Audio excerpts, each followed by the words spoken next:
नमस्कार, आदाब, सत श्री अकाल। मैं हूँ सागर भाटिया और ये हैं वंदना शर्मा। और आप हमें जानते हैं सागर वाली कवाली के नाम से। और आज हम आए हैं द म्यूजिक पॉडकास्ट, जो कि मेरा फेवरेट पॉडकास्ट है। तारसेम भैया ने ये पॉडकास्ट बनाया है और मैं बहुत ही ब्लेस्ड फील कर रहा हूँ कि आज मैं यहाँ पर आया हूँ। कमाल की वाइब है, बहुत वाइब्रेंट वाइब है। आप देख ही रहे होगे, देखो कितने कलरफुल लग रहे हैं हम। बहुत मजा आया हमें आज, बहुत पॉजिटिविटी है यहाँ पर और एक्सपीरियंस इतना कमाल रहा है कि शायद आज नींद बहुत प्यारी आएगी घर जाके। बहुत सच्चाई के साथ बात कर पाए हम दोनों, तो हमने जो भी बात की वो लगा ही नहीं कि हमें कुछ ढकना है, कुछ छुपाना है। तो we were very straight forward. Hi friends, एक बार आपका फिर से स्वागत है द म्यूजिक पॉडकास्ट के एक नए एपिसोड में। आज के गेस्ट बहुत अलग हैं। ज़्यादातर आप लोगों ने देखा होगा कि कोई भी म्यूजिशियन या कोई भी सिंगर जब अपना करियर की शुरुआत करता है तो वो सबसे पहले किसी ना किसी तरीके से पॉपुलर होने की कोशिश करता है। चाहे फिल्मों के गानों से हो, चाहे सिंगल से हो, चाहे उन्होंने टीवी पे कुछ काम किया हो, रियलिटी शो में पार्टिसिपेट किया हो। इस तरीके से उनका नाम पहले बनता है एज ए सिंगर। उसके बाद वो कॉन्सर्ट के बिजनेस में जाते हैं। और आप सबको ये भी पता है कि 80% से ज़्यादा सिंगर्स हमारे देश में, 90% से ज़्यादा सिंगर्स का सबसे बड़ा रेवेन्यू का सोर्स जो है वो लाइव शो होता है। आज के हमारे जो गेस्ट हैं उन्होंने अपना करियर पूरा उल्टी तरह से नेविगेट किया है और उन्होंने सबसे पहले लाइव शो में अपनी पकड़ बनाई है। और पकड़ नहीं, सिर्फ उन्होंने कुछ ऐसे मुकाम हासिल किए हैं जो शायद बहुत सारे सिंगर्स और बहुत सारे म्यूजिशियंस के लिए हासिल करना बहुत ही मुश्किल है। वो साल में 200 से ज़्यादा लाइव शोज़ करते हैं और जब वो लाइव शोज़ करते हैं वो सिर्फ प्राइवेट शोज़ नहीं करते, वो टिकटेड शोज़ भी करते हैं। लोग उनके लिए टिकटें भी खरीदते हैं। और वो जो प्राइस चार्ज करते हैं वो 7 फिगर्स में है, लाखों में है, उससे मिलियंस में है मतलब।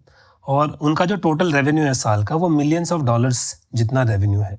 ऐसे ही एक आर्टिस्ट जिनकी एक अनूठी जर्नी है, वो पहले म्यूजिशियन थे, फिर उन्होंने रियलिटी शो किया, कैसे वो सिंगर बने, बहुत ही इंटरेस्टिंग जर्नी है। मैं ऑफ द रिकॉर्ड बात कर चुका हूँ, अब ऑन द रिकॉर्ड हम बात करेंगे। और आप सब जानते ही होंगे सागर वाली कवाली काफ़ी फेमस सिंगर और बैंड है। उनसे जो मेन सिंगर है सागर भाटिया हमारे साथ है। Sagar, welcome to the music podcast. नमस्कार, आदाब, सत श्री अकाल and thank you so much for having me here.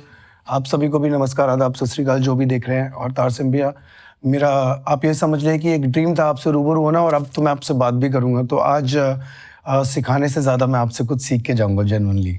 मैं भी सीखूंगा सागर, क्योंकि मैंने भी अपना करियर जब शुरू किया था तो हम हमेशा बोलते हैं कि हम बुकिंग एजेंट थे। हम आर्टिस्टों के लिए लाइव शोज़ बुक करते थे और कोशिश करते थे ज़्यादा से ज़्यादा रेवेन्यू, बिकॉज सबसे ज़्यादा सोर्स ऑफ रेवेन्यू वही था जी।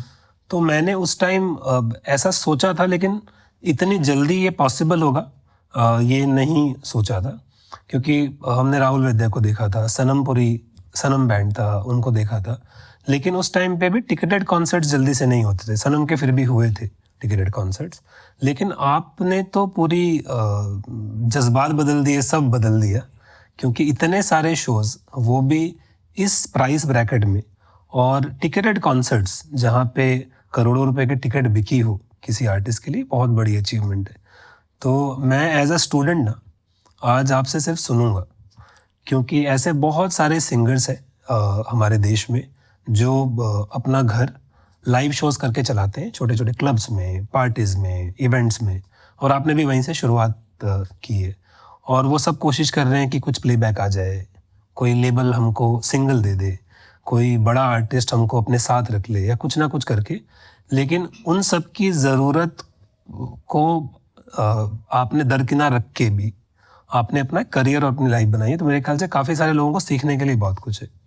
तो हम आपसे जानना चाहेंगे आपकी जो पूरी कहानी है शुरुआत से, और उसमें ख़ास तौर पे उन चीज़ों के लिए जो आपके टर्निंग पॉइंट्स या मोमेंट्स थे जहाँ पे आपकी लाइफ में बदलाव आया, या आपने कुछ इम्पॉर्टेंट सीखा, जो सीख आपके साथ रह गई है। तो सागर भाटिया, द स्टोरी सो फार। तो पहली बात तो मैं ये बताना चाहता हूँ कि जो लोग ये सोचते हैं कि हम अब डिसाइड करेंगे इस ज़िंदगी में, इस जन्म में, कि हम ये बनना चाहते हैं, मुझे शायद ये चीज़ सही नहीं लगती। मुझे लगता है कि पीछे से कोई कर्म होते हैं आपके, या कोई ना कोई आपके पास एक पावर होती है, क्योंकि बचपन से आपको उस चीज़ में रुझान होता है, इंटरेस्ट होता है, और फिर आप उसको रोज़ सीख सीख के उसको थोड़ा बेहतर करने की कोशिश करते हैं। जैसे आप ये समझ लीजिए कि बचपन में जब मैं 2 साल का होऊंगा तभी से मेरा म्यूज़िक में इंटरेस्ट था, जहाँ तक मुझे याद है, नाचने में, गाने में। और आपकी ज़िंदगी में कोई ना कोई ऐसा इंसान ज़रूर रहता है जो आपको बताता है कि आपको करना क्या चाहिए लाइफ में। ऐसे ही मेरी म्यूज़िक टीचर थी एक। तो मैं एक प्राइवेट स्कूल में पढ़ता था और वहाँ पर मैं म्यूज़िक पीरियड का वेट करता था, जो कि हफ्ते में सिर्फ एक दिन वेडनेसडे को होता था, और 90% ऑफ द टाइम तो वो टीचर आती नहीं थी। हालांकि मैं स्कूल इसलिए जाता था क्योंकि उस स्कूल में म्यूज़िक होता है। एक दिन वो टीचर आ गई और कुछ गाना बज रहा था और कॉन्गो बज रही थी, तो मैं अपनी थाइस पे बजा रहा था, तो उन्होंने मेरे को चुना कि ये बजा सकता है। तो मुझे पहली बार मौका मिला वो बजाने का, और फिर मुझसे बज गया, जबकि मैंने कहीं से सीखा नहीं था, वो कहीं पीछे से आया होगा। और उसके बाद मुझे परफॉर्मर बनाने में मेरी माँ का सबसे बड़ा हाथ है। और एक छोटी सी कहानी है जो मैं आप सबके साथ शेयर करना चाहूँगा कि ऐसे ही नहीं होता कि आप दिल फेंक हो जाते हो या आप निडर हो जाते हो।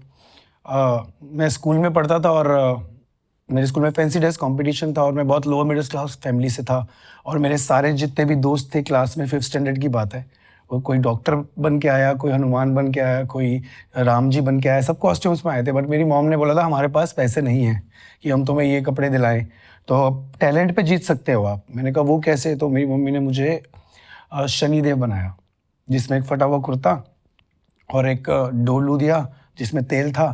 पर वो परफॉर्मेंस स्ट्रेटजी ये थी कि उन्होंने कहा था कि शनिदेव जो होते हैं वो घर घर जाके भिक्षा मांगते हैं, तो आपको स्टेज से नीचे उतरना है, स्टेज पे परफॉर्म नहीं करना। स्टेज से नीचे उतर के अपनी प्रिंसिपल मैम से, वाइस प्रिंसिपल मैम से भिक्षा लेके ही आना है। तो मैंने कहा मुझसे हो नहीं पाएगा। उन्होंने कहा हो पाएगा। तो मेरी मॉम सामने ही बैठी थी, उन्होंने बोला था करो। तो मैंने वो किया और वो कंपटीशन में जीत गया। वहाँ से थोड़ा मैं निडर हुआ कि चलो यार अब कर सकते हैं, स्टेज एक अपनी चीज़ है। और ऐसे धीरे धीरे करते करते 12th पास करनी ज़रूरी थी। पढ़ाई में मैं बिल्कुल अच्छा नहीं था, और मेरी मम्मी ने कहा कि 12th पास करना बहुत ज़रूरी है, उसके बाद जो मर्जी करना। देन हर एक बच्चे की तरह, यंग बच्चे की तरह मैंने गिटार सीखना शुरू किया। ये भी बहुत इंटरेस्टिंग कहानी है कि मेरी मॉम ने कहा मेरे पास 2400 रुपये हैं तेरे लिए, तेरे को क्या करना है तू सोच ले। मैंने कहा मेरी 800 रुपये महीने की फ़ीस है गिटार की, 3 महीने में सीख सकता हूँ।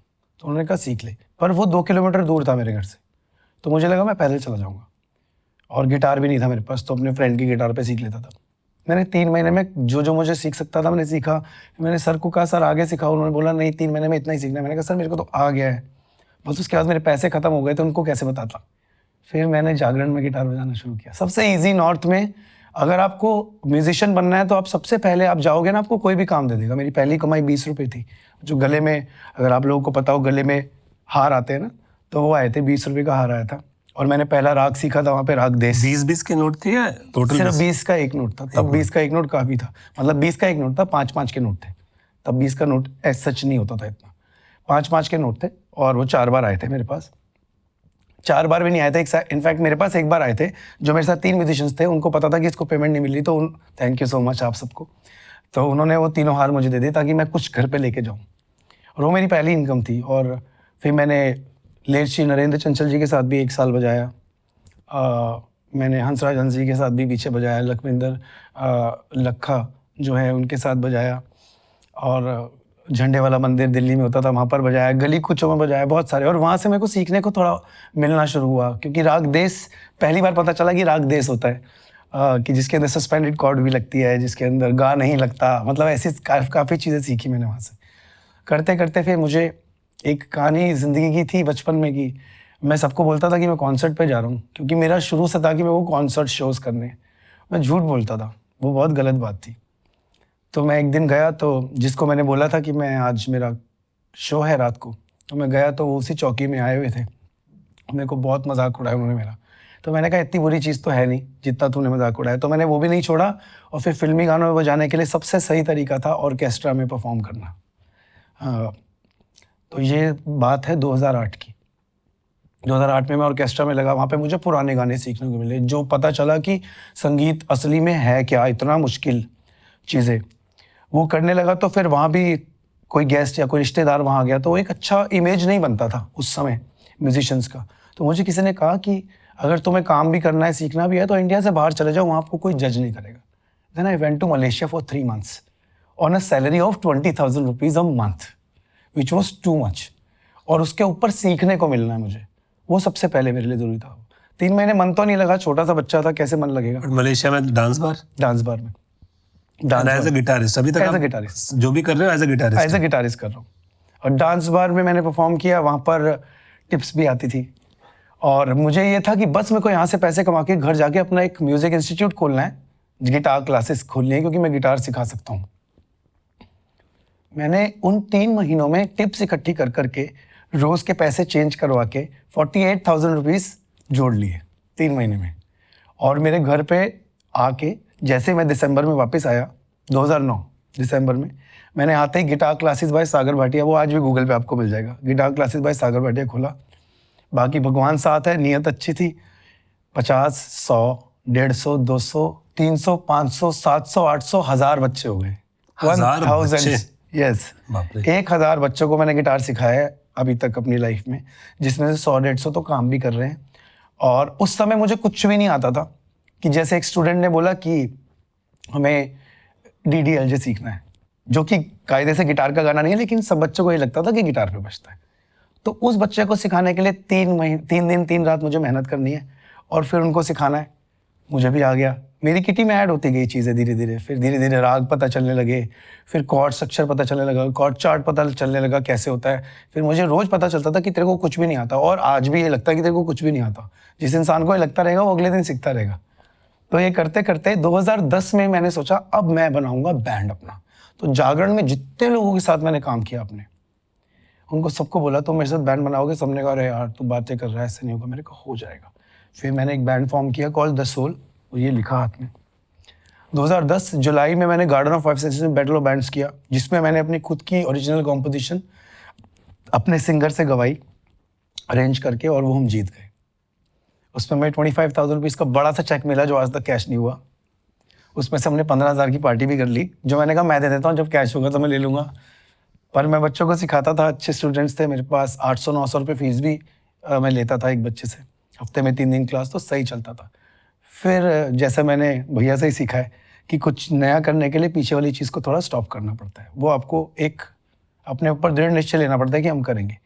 तो फिर मैंने बैंड फॉर्म जो किया था, वो वंदना जो आज भी मेरे साथ हैं, उन्होंने बोला कि तुम में टैलेंट है तो हम तुम्हें पुश करते हैं, आगे शोज दिलाते हैं। तो 2010 से 11 तक मैंने कोई काम नहीं किया, सारे स्टूडेंट्स बंद, क्लासेस बंद, इंस्टीट्यूट बंद।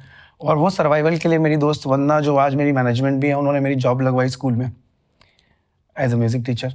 तो उससे मेरे को जो सैलरी मिलती थी, और फिर मैं बैंड की प्रैक्टिस करता था। 2011 8 दिसंबर मुझे आज भी याद है, साकेत में क्लब होता था ट्रिस्ट, वहाँ पे मुझे 5,000 का पहला शो मिला, जिसमें ड्रमर नहीं था और ड्रमर की उतनी ही पेमेंट थी, पर हमने वो शो कर लिया। बस वहाँ से जर्नी शुरू हुई। फिर 5 से 7,000, 8,000, 10,000, तब तक मैं सिर्फ गिटारिस्ट ही था।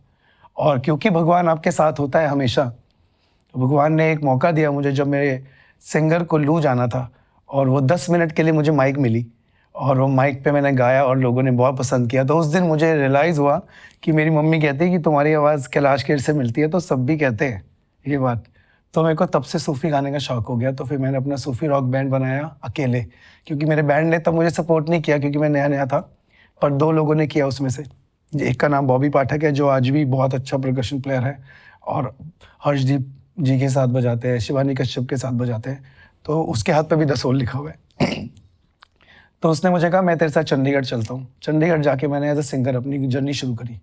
2011 से लेकर 2013 तक चंडीगढ़ में वो जो मेरा 7 पीस बैंड था, वो सब मेरे साथ वहाँ आ गए, और मुझे फिर सिंगर बनाने में उन सब ने मदद की। 2014 में इंडियाज़ रियलिटी शो में, इंडियाज़ रॉक स्टार में रियलिटी शो में मैं आया कुछ एपिसोड्स के लिए। उसके बाद यहाँ आने के बाद बम्बई मुझे एक शख्स से मुलाकात हुई, जिनका नाम है Aditya Pushkarna. Thank you so much sir, अगर आप नहीं होते तो मैं म्यूज़िक प्रोड्यूसर नहीं बन पाता। उनको देखा मैंने काम करते हुए, गाने कैसे बनते हैं, जो मैं लाइव बैंड में अरेंज करता था वो मैं कंप्यूटर पे कर सकता था। तो वो जर्नी शुरू हुई मेरी लाइफ की। चलते चलते फिर डीमोनेटाइजेशन, एंड देन उसके बाद फिर प्रोडक्शन में ध्यान चला गया। तो सारा लाइव बैंड का सीन ख़त्म हो गया मेरा लाइफ से, क्योंकि मेरा रुझान ज़्यादा उधर हो गया। 2019 तक मैंने थोड़े बहुत शोज़ किए, 5 शो, 7 शो, 8 शो। सूफ़ी बहुत पसंद था मुझे। 2020 में लॉकडाउन हो गया, जैसे आपको पता है सबको। तो फिर एक नई ज़िंदगी 2020 के आखिरी में जाके शुरू हुई, और वो 3 या 4 साल जो भी मैंने फुल ऑन स्ट्रगल नहीं कहूँगा, उससे मज़ा किया अपनी लाइफ में। जो मैंने परफॉर्म करना था सब परफॉर्म किया, सागर वाली कवाली बनाई, और आज 2024 में मैं आप सबसे वो जर्नी शेयर कर रहा हूँ। तो बहुत खुशी भी हो रही है, और थोड़ी नर्वसनेस भी हो रही है बताने में कि इतने साल बीत गए ऐसे। तो सागर, एक तो आपने आदित्य पुष्करना का नाम लिया, I should tell the audience, Aditya बहुत अच्छे दोस्त हैं मेरे, और बहुत ही कमाल के म्यूज़िक प्रोड्यूसर है, और वो टीवी पे मेरे ख्याल से पिछले 4-5 साल से वो बहुत काम करते हैं, इनफैक्ट उनसे भी पुराना, टीवी पे काफ़ी काम करते हैं, उन्होंने फिल्मों में भी काम किया है और भी काम किया, बट टीवी पे वो बहुत काम करते हैं, अमेजिंग म्यूज़िक प्रोड्यूसर। आपने ना बहुत हम्बल तरीके से बता दिया है ये जर्नी को। बट इस जर्नी में ना बहुत सारी चीज़ें होती हैं जर्नी में। सबसे इम्पॉर्टेंट चीज़ होती है कि आदमी सीखता है। जी। तो अगर मैं आपसे पूछूं आपकी जर्नी की सबसे इम्पॉर्टेंट लर्निंग्स क्या क्या है? सबसे पहला जो जिस इंसान ने मुझे जगराते में मौका दिया था, तब मुझे मेजर पे 3 कॉर्ड्स बजानी आती थी और माइनर पे 3। जो लोग म्यूजिशियंस हैं वो समझ सकते होंगे, एक कॉर्ड प्रोग्रेशन होता है G C D, C sharp, B A, वो सब उतना ही आता था। पर जब मैं वहाँ जागरण में जाता था तो राग यमन बज रहा है, भैरवी बज रहा है, अहिर भैरव बज रहा है, राग देश बज रहा है, उसमें एक कॉर्ड प्रोग्रेशन नहीं जाता।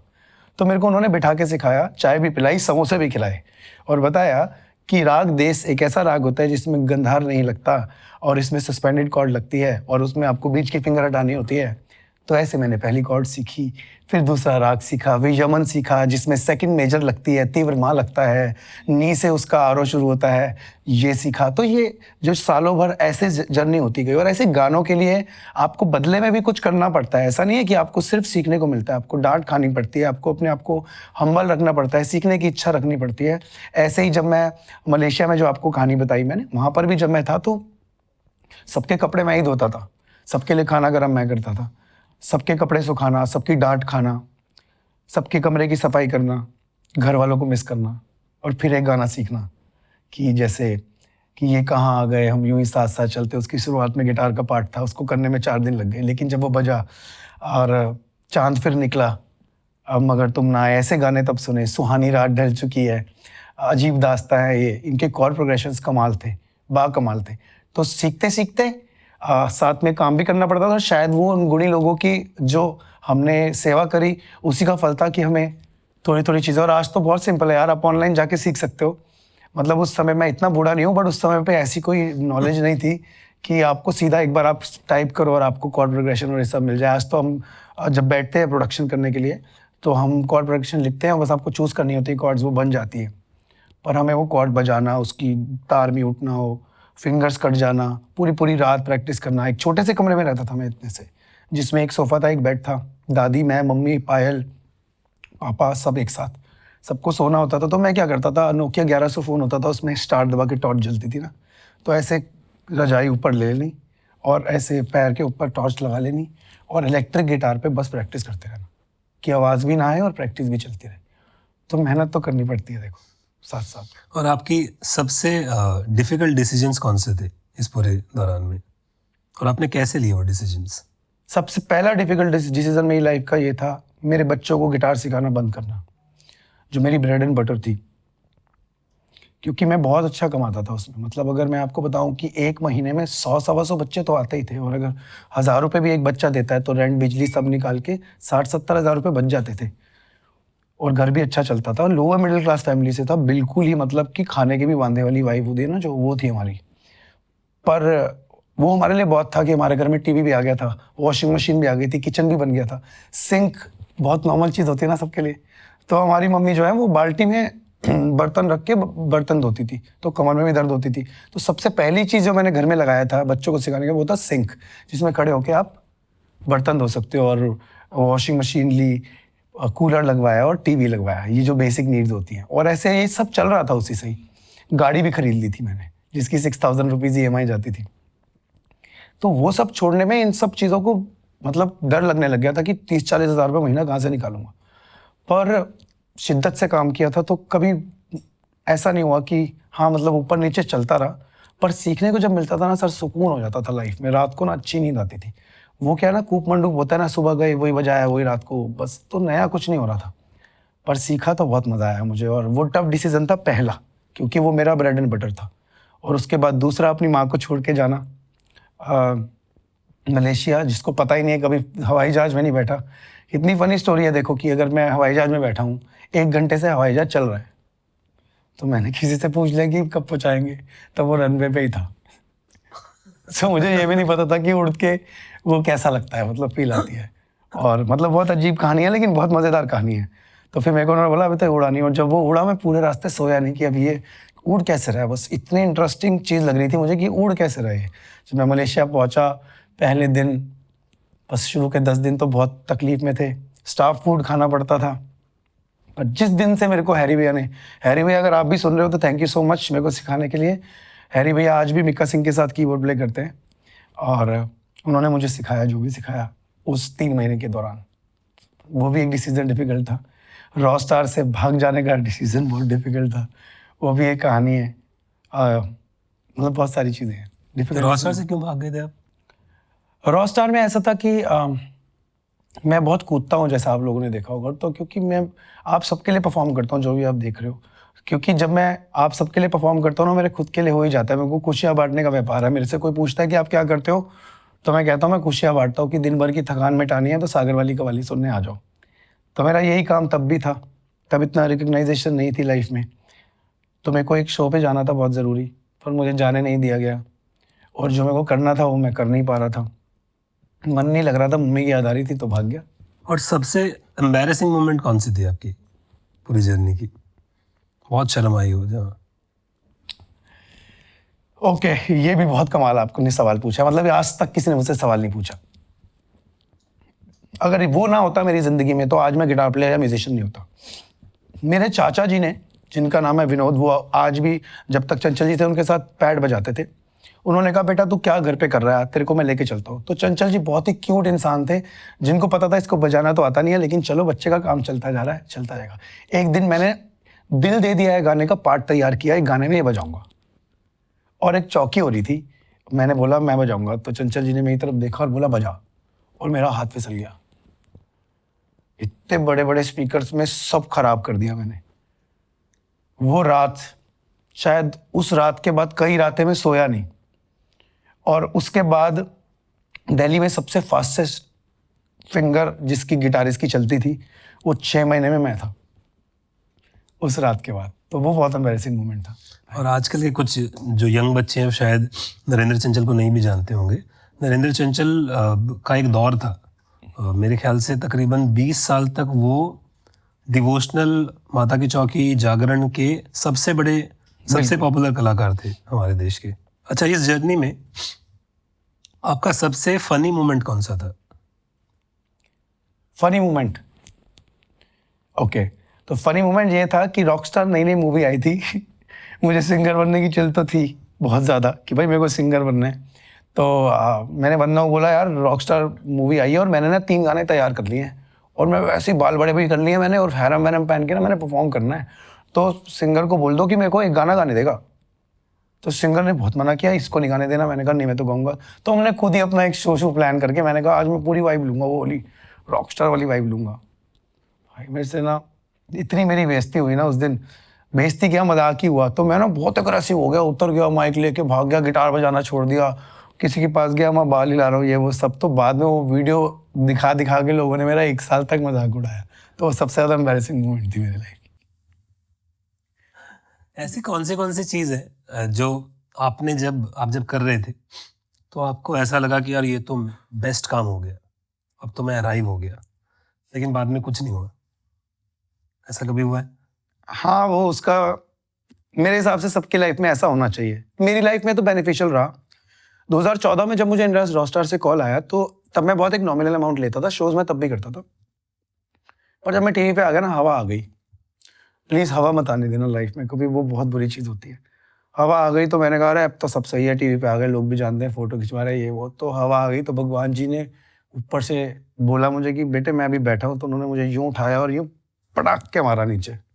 और वो 6 साल लाइफ के, उसमें मेरा घर, गाड़ी, इंस्टीट्यूट, कपड़े, पैसे, कर्जे, सब कुछ मेरे ऊपर हो गया। 2015, 16, 17, 18, 19, 20 ये साल मेरी जिंदगी के सबसे खतरनाक साल थे, जिसमें शायद बहुत मुश्किल था सरवाइव करना भी लाइफ में। और माँ को इतना विश्वास था मुझ पे, वो भी टूट रहा था। उनका टूटा नहीं, लेकिन मुझे लग रहा था कि मैं कर नहीं पा रहा। जब मैं 18 साल का था तब तो मैं इतना अच्छा घर चला रहा था, अब तो मैं कुछ नहीं कर पा रहा हूँ। घर बिक गया हमारा, हम रेंट पे शिफ्ट हो गए, सब कुछ हो गया। फिर वो जो टाइम था ना, तब मैंने जो आदित्य सर से सीखा था प्रोडक्शन, तो उसने मेरे को 15,000 रुपये एक गाने का, म्यूजिक करने का, एड फिल्म्स करने का, फिल्म्स आती हैं जो जिंगल्स होते हैं 5-7 हज़ार रुपये उसमें मिल जाते थे, तो सर्वाइवल तो तब भी चल रहा था, पर रियलाइज़ हो गया था कि हवा में नहीं चढ़ना। फिर मैं कहता था भगवान बस एक बार मुझे मौका देना लाइफ में, मैं कभी दोबारा गलती नहीं करूँगा। और वो इतने प्यारे हैं कि उन्होंने मौका दिया है मेरे को, और मैं सँभाल के चलता हूँ सब, और कोशिश यही करता हूँ कि किसी को जो भी मिले उसको यही बोलूँ कि बस ये मत आने देना, बाकी कुछ भी चलेगा। और कोई ऐसा डिसीजन जो आपकी लाइफ में बहुत फायदेमंद रहा लेकिन आपको बिल्कुल भरोसा नहीं था कि वो चलेगा? एक ऐसा डिसीजन मेरी लाइफ में उसी दौर में 5 सालों में हमारे दिल्ली में एक नया ट्रेंड चला था डीजे बेस बैंड्स का, and I was always a performer. जैसे मैंने बताया मम्मी ने डोलची से भेज दिया था, तो मेरे को परफॉर्म करने में मज़ा आता था, डरता नहीं था मैं। तो मेरे पास एक ऑफर आया, वो भी अच्छे ही लोग थे जिन्होंने मुझे ऑफर दिया कि यार तू बहुत परेशान चल रहा है लाइफ में, डीजे बेस बैंड बढ़िया चल रहे हैं, उसमें आ जा। वंदना भी थी, मैं भी था, मम्मा भी थी, और वो मेरे को 20,000 रुपये एक रात के दे रहे थे काम करने के, जिसमें मैं 10-15 दिन काम करता, बहुत बढ़िया अमाउंट था, सब ठीक हो जाता। तो मैंने कहा मैं एक रात एक दिन लूँगा बस। वो पूरी रात में सोया नहीं, और अगर मैं अगले दिन हाँ कर देता तो मेरी लाइफ का सबसे बुरा डिसीजन होता। मैंने अगले दिन ना कर दी। मैंने कहा मैं सर्वाइव कर लूँगा, लेकिन मैं ना गाना गाना चाहता हूँ स्टेज पे, मैं लिप सिंग नहीं कर पाऊँगा लाइफ में कभी। मतलब मैं नाचूंगा, मेरे को नाचने का शौक है, पर मैं गा के क्यों नहीं नाच सकता? तो मैं खुद गाऊंगा और खुद नाचूंगा और लाइव म्यूजिक अरेंज करूंगा, क्योंकि जिन दिग्गजों से मैंने सीखा है उन्होंने लाइव म्यूजिक मेरे सामने 2-2 घंटे में 3-3, 4-4 गाने बना दिए। तो लाइव म्यूजिक करने का मजा लगता। तो मेरी लाइफ का बेस्ट डिसीजन था कि मैंने पैसे को ना चुन के अपने क्राफ्ट को चुना। और कव्वाली का आइडिया कहाँ से आया?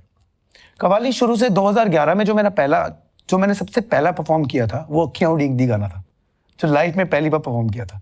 मान साहब को मैं भगवान मानता हूँ अपना, और नुसरत साहब को मैं बचपन से सुन रहा हूँ। पर दिक्कत ये थी कि कव्वाली करने में बैठना होता है, और मान साहब तो बैठते नहीं है, और कव्वाली नुसरत साहब बैठ के करते हैं। तो मैंने इसलिए नई कव्वाली बनाई, एक सागर वाली कव्वाली, जो सिर्फ मैं कभी नहीं बैठता हूँ और मैं नाचता हूँ, झूमता हूँ। कहते हैं ना सूफी एक ऐसी चीज़ होती है जिसमें ऊपर से करम आता है और आप झूमते हो, तो वाकई मेरे साथ भी वैसा ही होता है। तो मैंने इसको रिस्ट्रिक्ट नहीं किया कि ये बैठ के क्यों हो सकती है, क्योंकि म्यूजिक की कोई लैंग्वेज नहीं होती, आप रिस्ट्रिक्ट नहीं कर सकते, आप किसी भी तरीके का काम कर सकते हो। तो कव्वाली तो शुरू से करता था, पहले सूफी रॉक बैंड में करता था, फिर फोक आ गया, फोक चलना शुरू हो गया, नाम बदलते गए। कुन फाया कुन भी कव्वाली थी ना, वो भी हम गाते थे, पर अब तो कव्वाली का नाम बढ़ गया। कव्वाली तो हमेशा से चलती थी, तो मुझे शौक था करने का। 2020 में शुरू करी थी एक महफिल, फिर लॉकडाउन के चक्कर में नहीं हो पाई।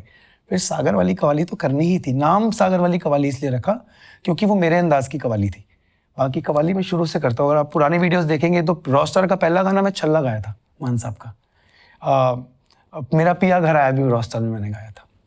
तो कव्वाली मैं शुरू से करता था, बट अब इस तरीके से मैंने अभी शुरू करी।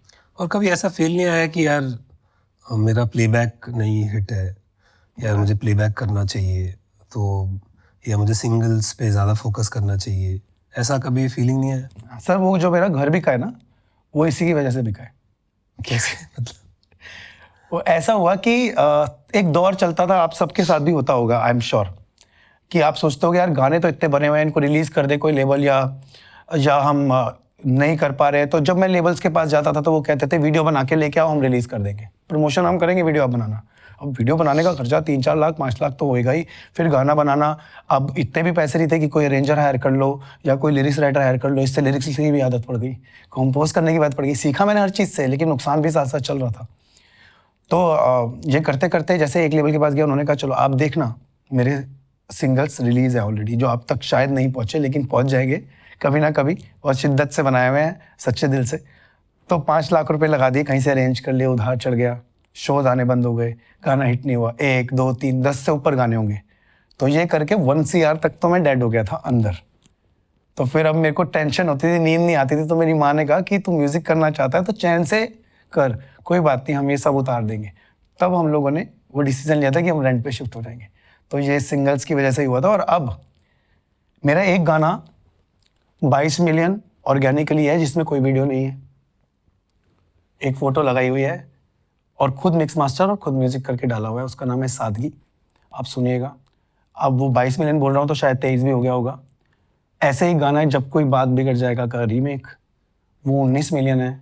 कुछ नहीं किया, कोई इन्वेस्टमेंट नहीं, और जिन जिन पे भी इन्वेस्टमेंट करी है, जिन पे पैसे लगाए, वो गाना आगे तक नहीं जा पाया।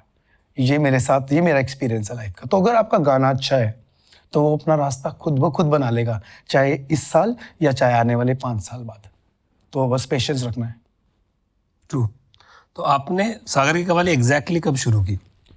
2020 नवंबर में, कोविड का जब कोविड पहला जस्ट खत्म, जो पहली शादी मैंने करी थी, मेरे फ्रेंड की शादी थी, तो मेरे को कव्वाली का शुरू से, उन्होंने कहा हम ना सोच रहे हैं कि कुछ कव्वाली करते हैं। मैंने कहा मैं बहुत मन है मेरा करने का, मैं आपको बहुत नॉमिनल रेट पे 2 एक्ट्स देता हूँ, एक बॉलीवुड एक कव्वाली।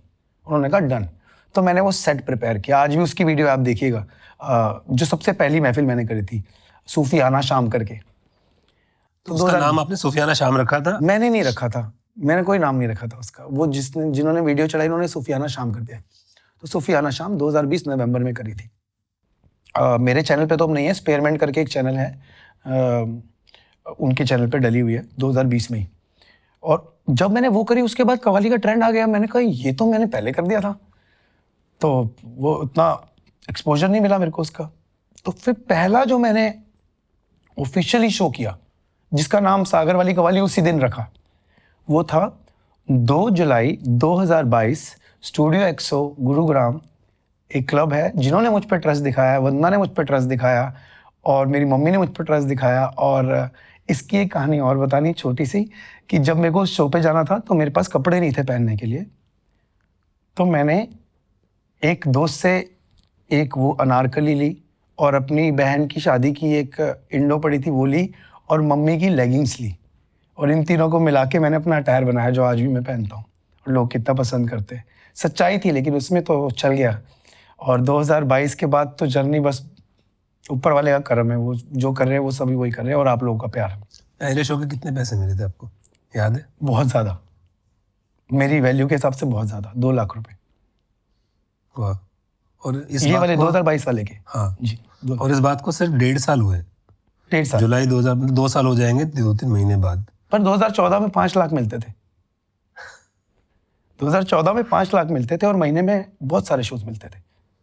और यहाँ 6 साल के बाद डाउन द लाइन 2 लाख रुपए में शुरुआत की है लाइफ की। तो मैं अगर आपसे पूछूं कि आप सागर वाली कव्वाली किसी भी दूसरे शो या एक्सपीरियंस से अलग कैसे है? उसमें यूनिकनेस क्या है कि लोगों को इतना पसंद आई कि इतने सारे शोज हो रहे हैं, इतने पैसे मिल रहे हैं, इतनी टिकटें बिक रही है? मैं ना सच हूँ, मतलब मुझे ऐसा लगता है मैं झूठ नहीं बोल सकता किसी भी चीज़ पे। मैं जो हूँ एग्जैक्टली स्टेज पे वैसे ही रहता हूँ। लोगों के दिल की बात, उनकी आंखें पढ़ के सेम बात बोलना, मेरी ज़िंदगी के वाक्य शेयर करना स्टेज पे, रोज़ बांटना कि एक समय ऐसा था तब ये शेर लिखा, एक समय ऐसे आया तो ये शेर लिखा। जो स्टोरी मैंने आप सबको सुनाई, उस स्टोरी की हर स्टोरी पे एक गाना है मेरे पास और हर स्टोरी पे एक शेर है। इसलिए म्यूज़िक मुझसे कभी जुदा नहीं हुआ। चाहे वो भी मैं रिलीज़ नहीं कर रहा हूँ, आने वाले टाइम पे ज़रूर उन सबको रिलीज़ करूँगा। और ये अलग इस तरीके से है क्योंकि मुझे ऐसा लगता था कि किसी के पास अगर 1000 रुपये हैं खर्चने के लिए किसी कलाकार के ऊपर, तो जब वो घर जाए ना वो कहे यार मजा आ गया। तो मतलब मेरा सेट 90 मिनट्स का होता है, लेकिन कोई भी इस दुनिया में नहीं बोल सकता कि सागर 2 घंटे से पहले कभी स्टेज से नीचे उतरा हो, क्योंकि मुझे खुद ही इतना मज़ा आता है भाई। मैं कह रहा हूँ ये एक डिवाइन फीलिंग है ऑन स्टेज पे काम करने की। रोंगटे अपने खड़े हो जाते हैं, अपने आंसू निकल आते हैं, पसीना आ रहा है, कैसे दिख रहे हो कैसे नहीं दिख रहे कोई फ़र्क नहीं पड़ता, कोई स्टारडम नहीं चाहिए, सिर्फ आपकी तालियां, आपका शोर, क्योंकि आप हो तो ही गा रहा है सागर, और जो ख्वाब में भी नहीं सोचा था ना वो भी पा रहा है सागर। तो बहुत अलग भाई भाई। और इससे जैसे जुलाई 2022 में आपने शुरू किया, पहली बार आपको कब लगा कि सागर वाली कव्वाली ने अचीव कर लिया है यार, ये शो पे आपको लगा कि हाँ now I am getting the feel? वैसे तो ये भगवान जी ने रोका ही नहीं कभी, वो आते ही रही चीज़ें, पर पहले दिन ही हो गया था वो काम। 2022 2 जुलाई को मेरे शो पे 500 लोग थे। वाह, मैंने कहा 500 लोग, और 500 के 500 लोग झूम रहे हैं और उसकी वीडियो भी वायरल हो जाती है।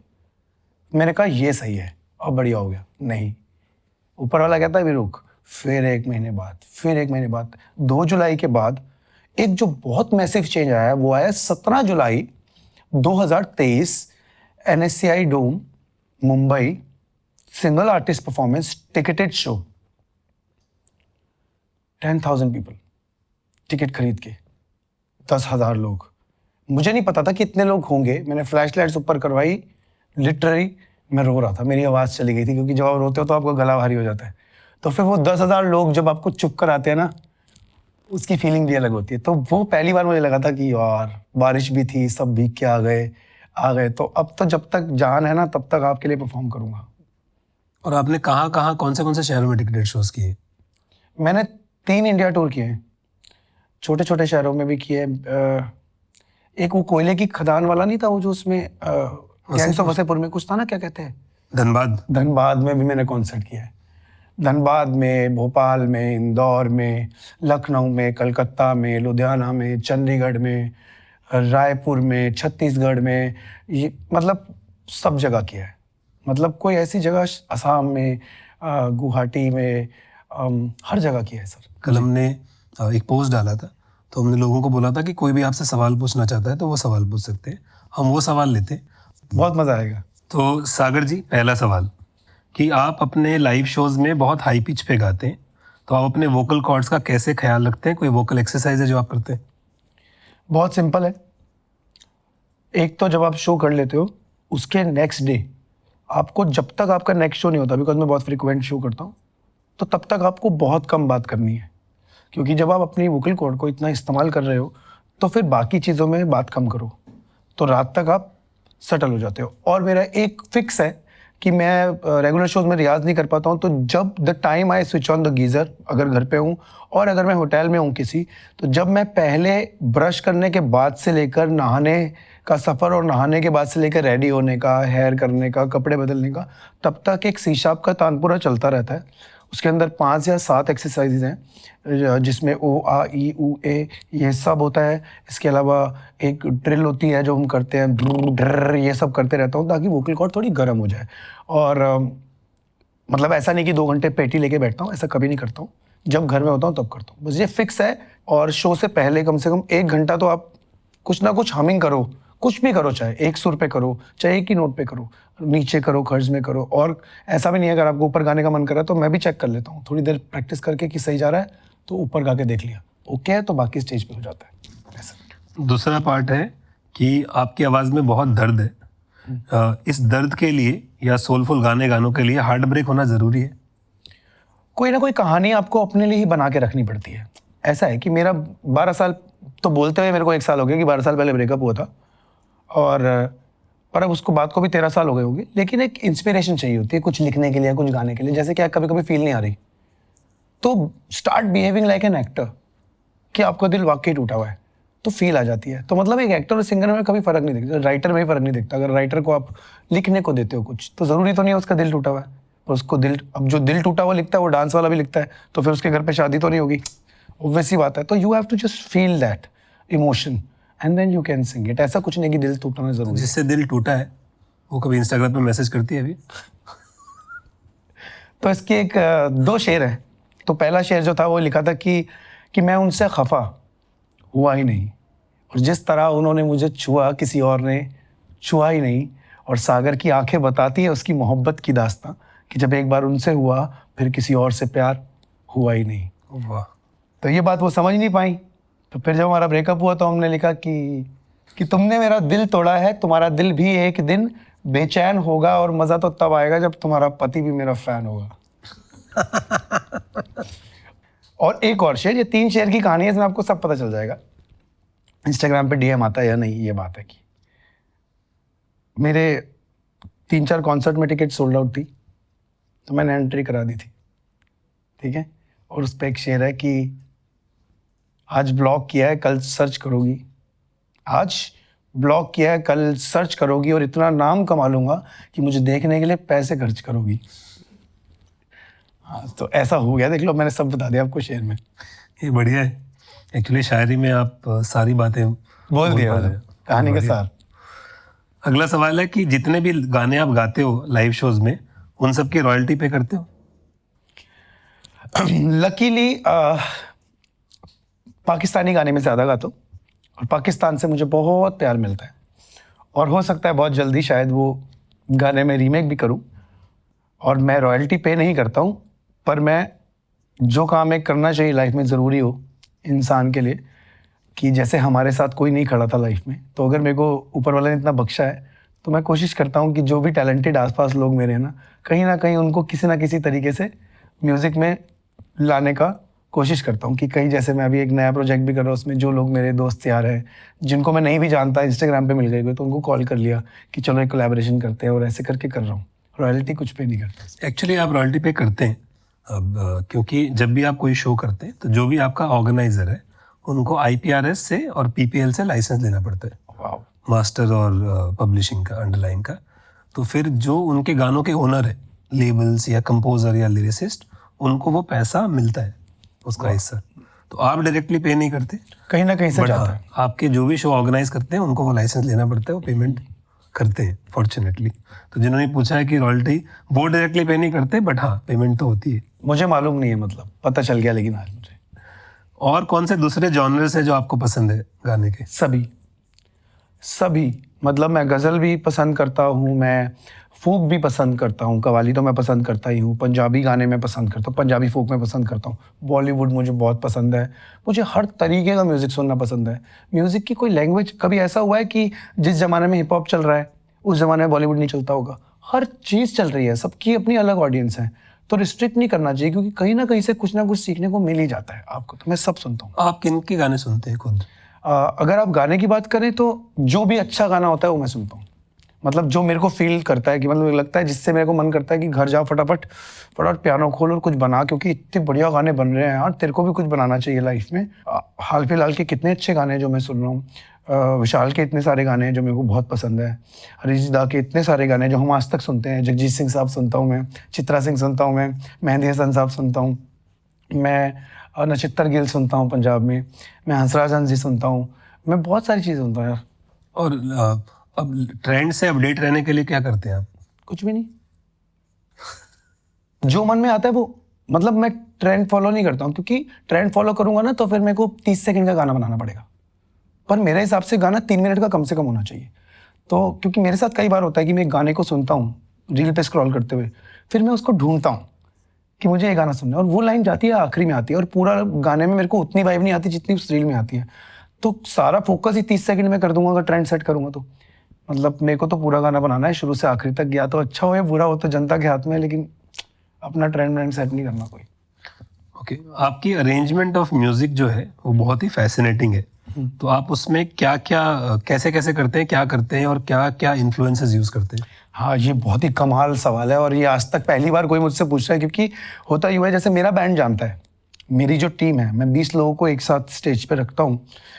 उन लोगों को मालूम है कि ये जो भी हम बजा रहे हैं, एक ना सूत्रधार होता है किसी चीज़ को, बजा वही लोग रहे होते हैं, लेकिन हमेशा एक अरेंजर का दिमाग होता है कि जैसे फ्रीक्वेंसी क्लैश नहीं हो रही है, या पैटर्न्स लॉक आ रहे हैं, या कॉर्ड्स चार्ट सही जा रहा है या नहीं जा रहा है। तो उसमें पहले मैं कोशिश करता था कि सब लोग अपना अपना इनपुट दो।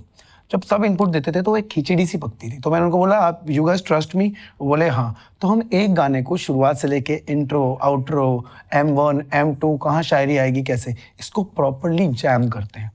और जैम करने के बाद हम जब तक इसको 10 शोज में बजा नहीं लेते हैं तब तक हमारा ये गाना टाइट नहीं होता। तो हम भी मेक श्योर कि हमारा गाना एक ऑडियो की तरह ही बजे।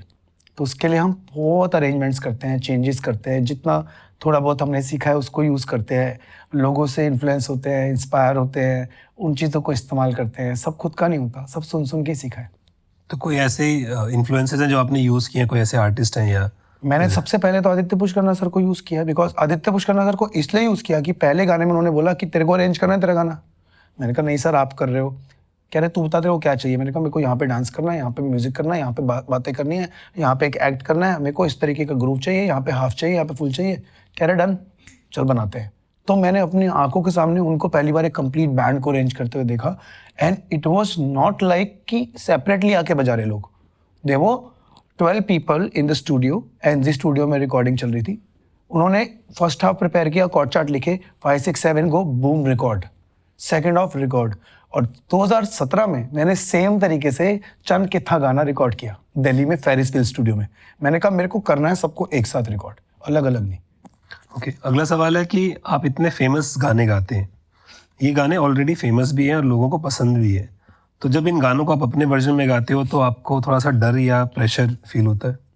नहीं, बिल्कुल भी नहीं होता, कभी नहीं हुआ। Because you are confident about? I am confident about delivering that melody to the people who don't know about that melody. Now everybody is talking about Biba. मैं बचपन से सुन रहा हूँ। और एवरीबडी इज टॉकिंग अबाउट सानविक पलचैन। सानविक पलचैन तो movie में भी आ गया था, तब तो नहीं सुना था लोगों ने इतना फ्रिक्वेंटली। तो हमने कोशिश की कि उसको एक सादगी से, एक सही तरीके से प्रेजेंट करे लोगों, ताकि देखो आज की जनरेशन को तो मद्देनजर रखना ही है, पर कव्वाली का एसेंस भी नहीं जाना चाहिए। ट्रू। तो मेरे को तो अच्छा लगता है करना, में डर नहीं लगता। ओके, अगला सवाल है, कभी फ्री ऑफ कॉस्ट काम किया है?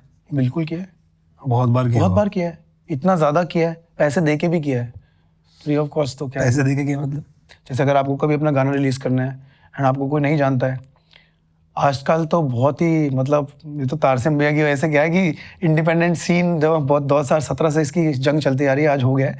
लेकिन पहले क्या होता था कि गाना रिलीज़ कर लिया, आपने बना लिया, फिर आप गए, फिर आपको उसकी वीडियो में इन्वेस्ट करना है, करके लाओगे तो रिलीज़ हो जाएगा। फिर आप जाओगे लेवल के ठप्पे लगने के लिए, आपको वहाँ जाना है और उसके बाद आपको बोला जाएगा कि इतने रुपये का प्रमोशन है, 50% आपको देना है।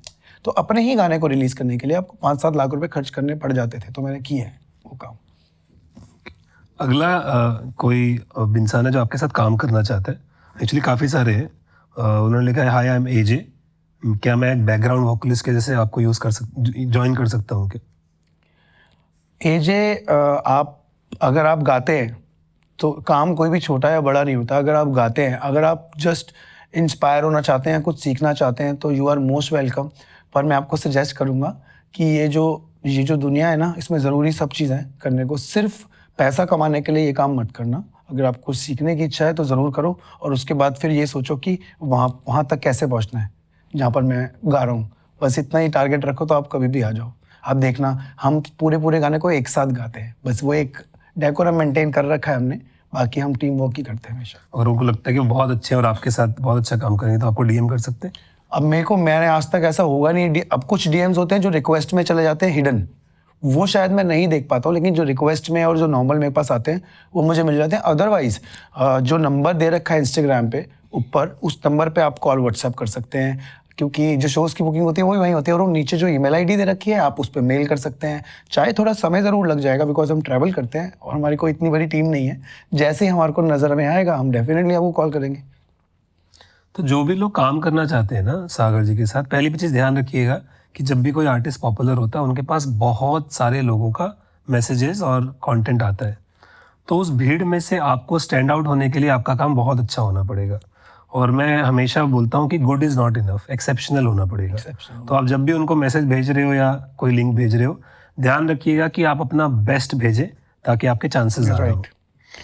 कोई टिप या नॉलेज है अपनी जर्नी से जो बडिंग आर्टिस्ट को साथ देना चाहो?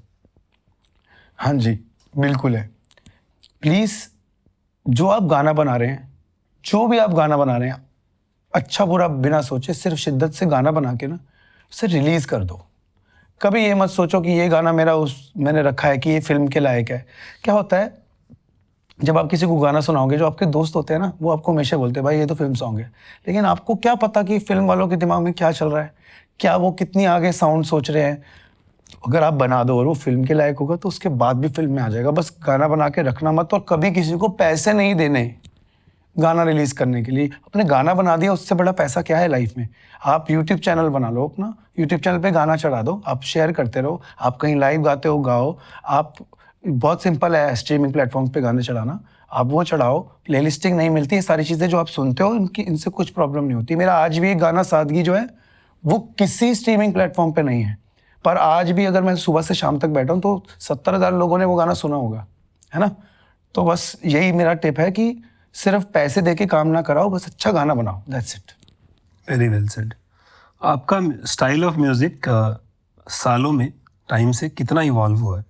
क्या क्या चेंज आया है उसमें? सर मैं तो, ये बढ़िया सवाल है, ये भी बहुत ही कमाल सवाल पूछ रहा हूँ। मेरा तो कुछ हुआ ही नहीं चेंज। मैं तो हैरान हुई बात को सोच के। मेरे को आज भी ढोलक तबले के ठेके पसंद है, मुझे आज भी ग्रूव्स ड्रम्स के पसंद है, मुझे कॉर्ड हिट्स ये सब पसंद है, आज भी मेरे गाने में होते हैं। मैं सासों की माला गाना करता हूँ, उसमें हिट है, उसमें मैं 6/8 में 4/4 का ग्रूव बनाता हूँ। मुझे ताल से खेलना with a tight gelling of chords, voicings and everything, आज तक मैं वही कर रहा हूँ। मैंने इलेक्ट्रॉनिक ही नहीं किया कुछ। सोचो इलेक्ट्रॉनिक कितना ही नया। आज भी मैंने लेटेस्ट गाना बनाया, उसमें इंडियन फील रहेगी। तो मैं तो यार ये सीखना चाहिए मुझे। मैं वही कर रहा हूँ जो मुझे शुरू से पसंद है, उसी में ही कुछ नया करते रहते हैं। अच्छा, थैंक यू जिसने भी ये सवाल पूछा। हो सकता है थोड़ा और स्टाइल। हाँ यार, मैं ज़रूर समझूंगा उस चीज़ को। आप उन लाइव म्यूजिक परफॉर्मर्स या बैंड्स को क्या एडवाइस दोगे जो छोटे वेन्यूज जैसे कैफेज और यहाँ पे गाते हैं? Keep going. जो आपके पास है सिर्फ उस पर ध्यान देना है। जो सामने वाले को मिल रहा है ना, लाइफ में कभी तरक्की नहीं होगी। सपोजिटली आपके पास 10 रुपये आ रहे हैं और मेरे पास 100 रुपये आ रहे हैं। आप 100 रुपये वाले से इंस्पायर हो सकते हो, इन्फ्लुएंस हो सकते हो, पर आप अपना 10 को हल्का मत करना कभी, समझना, क्योंकि वो आपको भगवान डायरेक्टली दे रहा है, वो मुझे दे रहा है। आप हमेशा दुखी रहोगे सोच के कि सामने वाले के पास ज़्यादा है, पर आप बहुत खुश रहोगे सोच के कि आपके पास कितना है। अगर वो आपको कम पड़ रहा है तो उसको थोड़ा बनाने के लिए मेहनत करो। बस इतना ही मेरा सजेशन है बैंड्स को, कि आप सोचते हो कि हमें तो 10,000 रुपये दे रहे हैं, हमें तो 12,000 रुपये दे रहे हैं, उनको लाखों में मिल रहा है। हमें भी तो देखो 20 रुपये मिले थे पहले, फिर 5,000 मिले, फिर 10 मिले, फिर 15 मिले। हम आजकल तो आपको साउंड मिलता है, हम तो घर से स्पीकर उठा के लेके जाते थे, तो आपको उससे बहुत बेटर मिल रहा है ना। चिल करो, लाइव जियो, 10,000 बहुत है, मजे लो। बहुत बढ़िया। अगला सवाल भी आर्टिस्ट का ही है कि कुछ ऐसे आर्टिस्ट हैं जो सिर्फ परफॉर्म करना चाहते हैं कमर्शियलाइजेशन के लिए, मतलब पैसे कमाने के लिए, उनके लिए आपकी क्या ओपिनियन है? देखिए, ये वही बात हो गई कि जैसे एक आईटी कंपनी में जॉब करने वाला एक बहुत बड़ा लिरिक्स राइटर है। करना क्या चाहता है वो? लिरिक्स लिखना चाहता है, पर उसके पास सर्वाइवल का ऑप्शन नहीं है, तो वो आईटी कंपनी में मजबूरी से जॉब कर रहा है। जैसे सलीम सर ने कहा था कि मैं हॉलीडे पे हूँ। अगर आप ऐसा काम करोगे तो कभी हॉलीडे पे नहीं रहोगे, क्योंकि आप तो पैसे कमाने के लिए कर रहे हो। और अगर आपका पैशन है तो फिर पैसे अपने आप दौड़ते हुए आ जाएंगे। तो आप 2 कश्ती में मत सवार होना कभी। अगर मैंने भी स्कूल की नौकरी करी तो एज अ म्यूजिक टीचर करी, है ना। और अगर मैंने जागरण में बजाया तो एज अ गिटार प्लेयर बजाया। मैंने कभी भी कॉल सेंटर में जॉब नहीं करी। एक बार के लिए मैंने 2 दिन की जॉब करी थी 6,000 तनख्वाह पे। दूसरे दिन मैंने बोल दिया था this is not my cup of T, because ये बात है 2007 की, घर चलाना था। उसके बाद से आज तक मैंने कभी म्यूजिक के अलावा कोई जॉब नहीं करी। तो अगर आप कमर्शियली पैसे कमाने के लिए लाइव परफॉर्म करना चाहते हो तो म्यूजिक करना चाहते हो कि नहीं करना चाहते? अगर करना चाहते हो तो फिर आप कुछ भी करो। जागरण में गाओ, भात में गाओ, शादी में गाओ, क्लब में गाओ, कॉन्सर्ट में गाओ, गली में गाओ, नुक्कड़ नाटक में गाओ, बस गाओ। बस ये सजेशन है इसके लिए। What is the source of so much energy on stage? 2 चीज़ें जो लाइफ में मैं करना कभी नहीं भूल सकता। अगर मैं आज इस पॉडकास्ट में भी बैठा हूँ तो वही 2 चीज़ें करके आया हूँ, वो मुझे बहुत एनर्जी देती है। सबसे पहली, मैं बाबा जी की विभूति खाता हूँ स्टेज पे चढ़ने से पहले। साईं बाबा जी को बहुत मानता हूँ, मेरे गले पे भी लिखा है। मैं साईं बाबा जी की विभूति जो होती है, जिसे ऊदी कहते हैं, उसे खाता हूँ। उसके दूसरा जो काम मैं जस्ट बिफोर द स्टेज करता हूँ, मैं अपनी मॉम को कॉल करता हूँ, उनको बोलता हूँ जैसे रहे मम्मा, जा रहा हूँ काम पे। तो वो बोलती है मंगल हो कल्याण हो। उसके बाद finish, that's it, this is. और आपको बताऊं सच्चाई कि स्टेज पे चढ़ने से पहले अगर आप मेरी धड़कन पे हाथ लगा दो तो आप ये भी सोच सकते हो कि इसको अटैक आने वाला है। हर रात मैं एक डरा हुआ बच्चा होता हूँ जस्ट बिफोर द स्टेज। पर एक ऐसा करिश्मा भी है कि जैसे मैं एक आलाप या कुछ भी बोलता हूँ, जब मेरी आवाज़ मुझे कानों में सुनाई देती है, सब कुछ गायब हो जाता है। और शायद इसलिए क्योंकि वो मैं पहले बाबा जी की विभूति लेता हूँ और माँ का आशीर्वाद। ये नहीं कहता कि वो सबके लिए भी काम आएगा, सबके लिए क्या पता अपने दिल पे हाथ रखना काम आता हो, किसी के लिए रियाज करना आता हो, किसी के लिए कुछ और आता हो, और इसके अलावा कोई एनर्जी का राज नहीं मेरी। और आप अपने कॉन्सर्ट्स में शायरी बहुत यूज़ करते हो जी, करेक्ट? मतलब मेरे ख्याल से हर गाने पे एक शायरी तो होती है।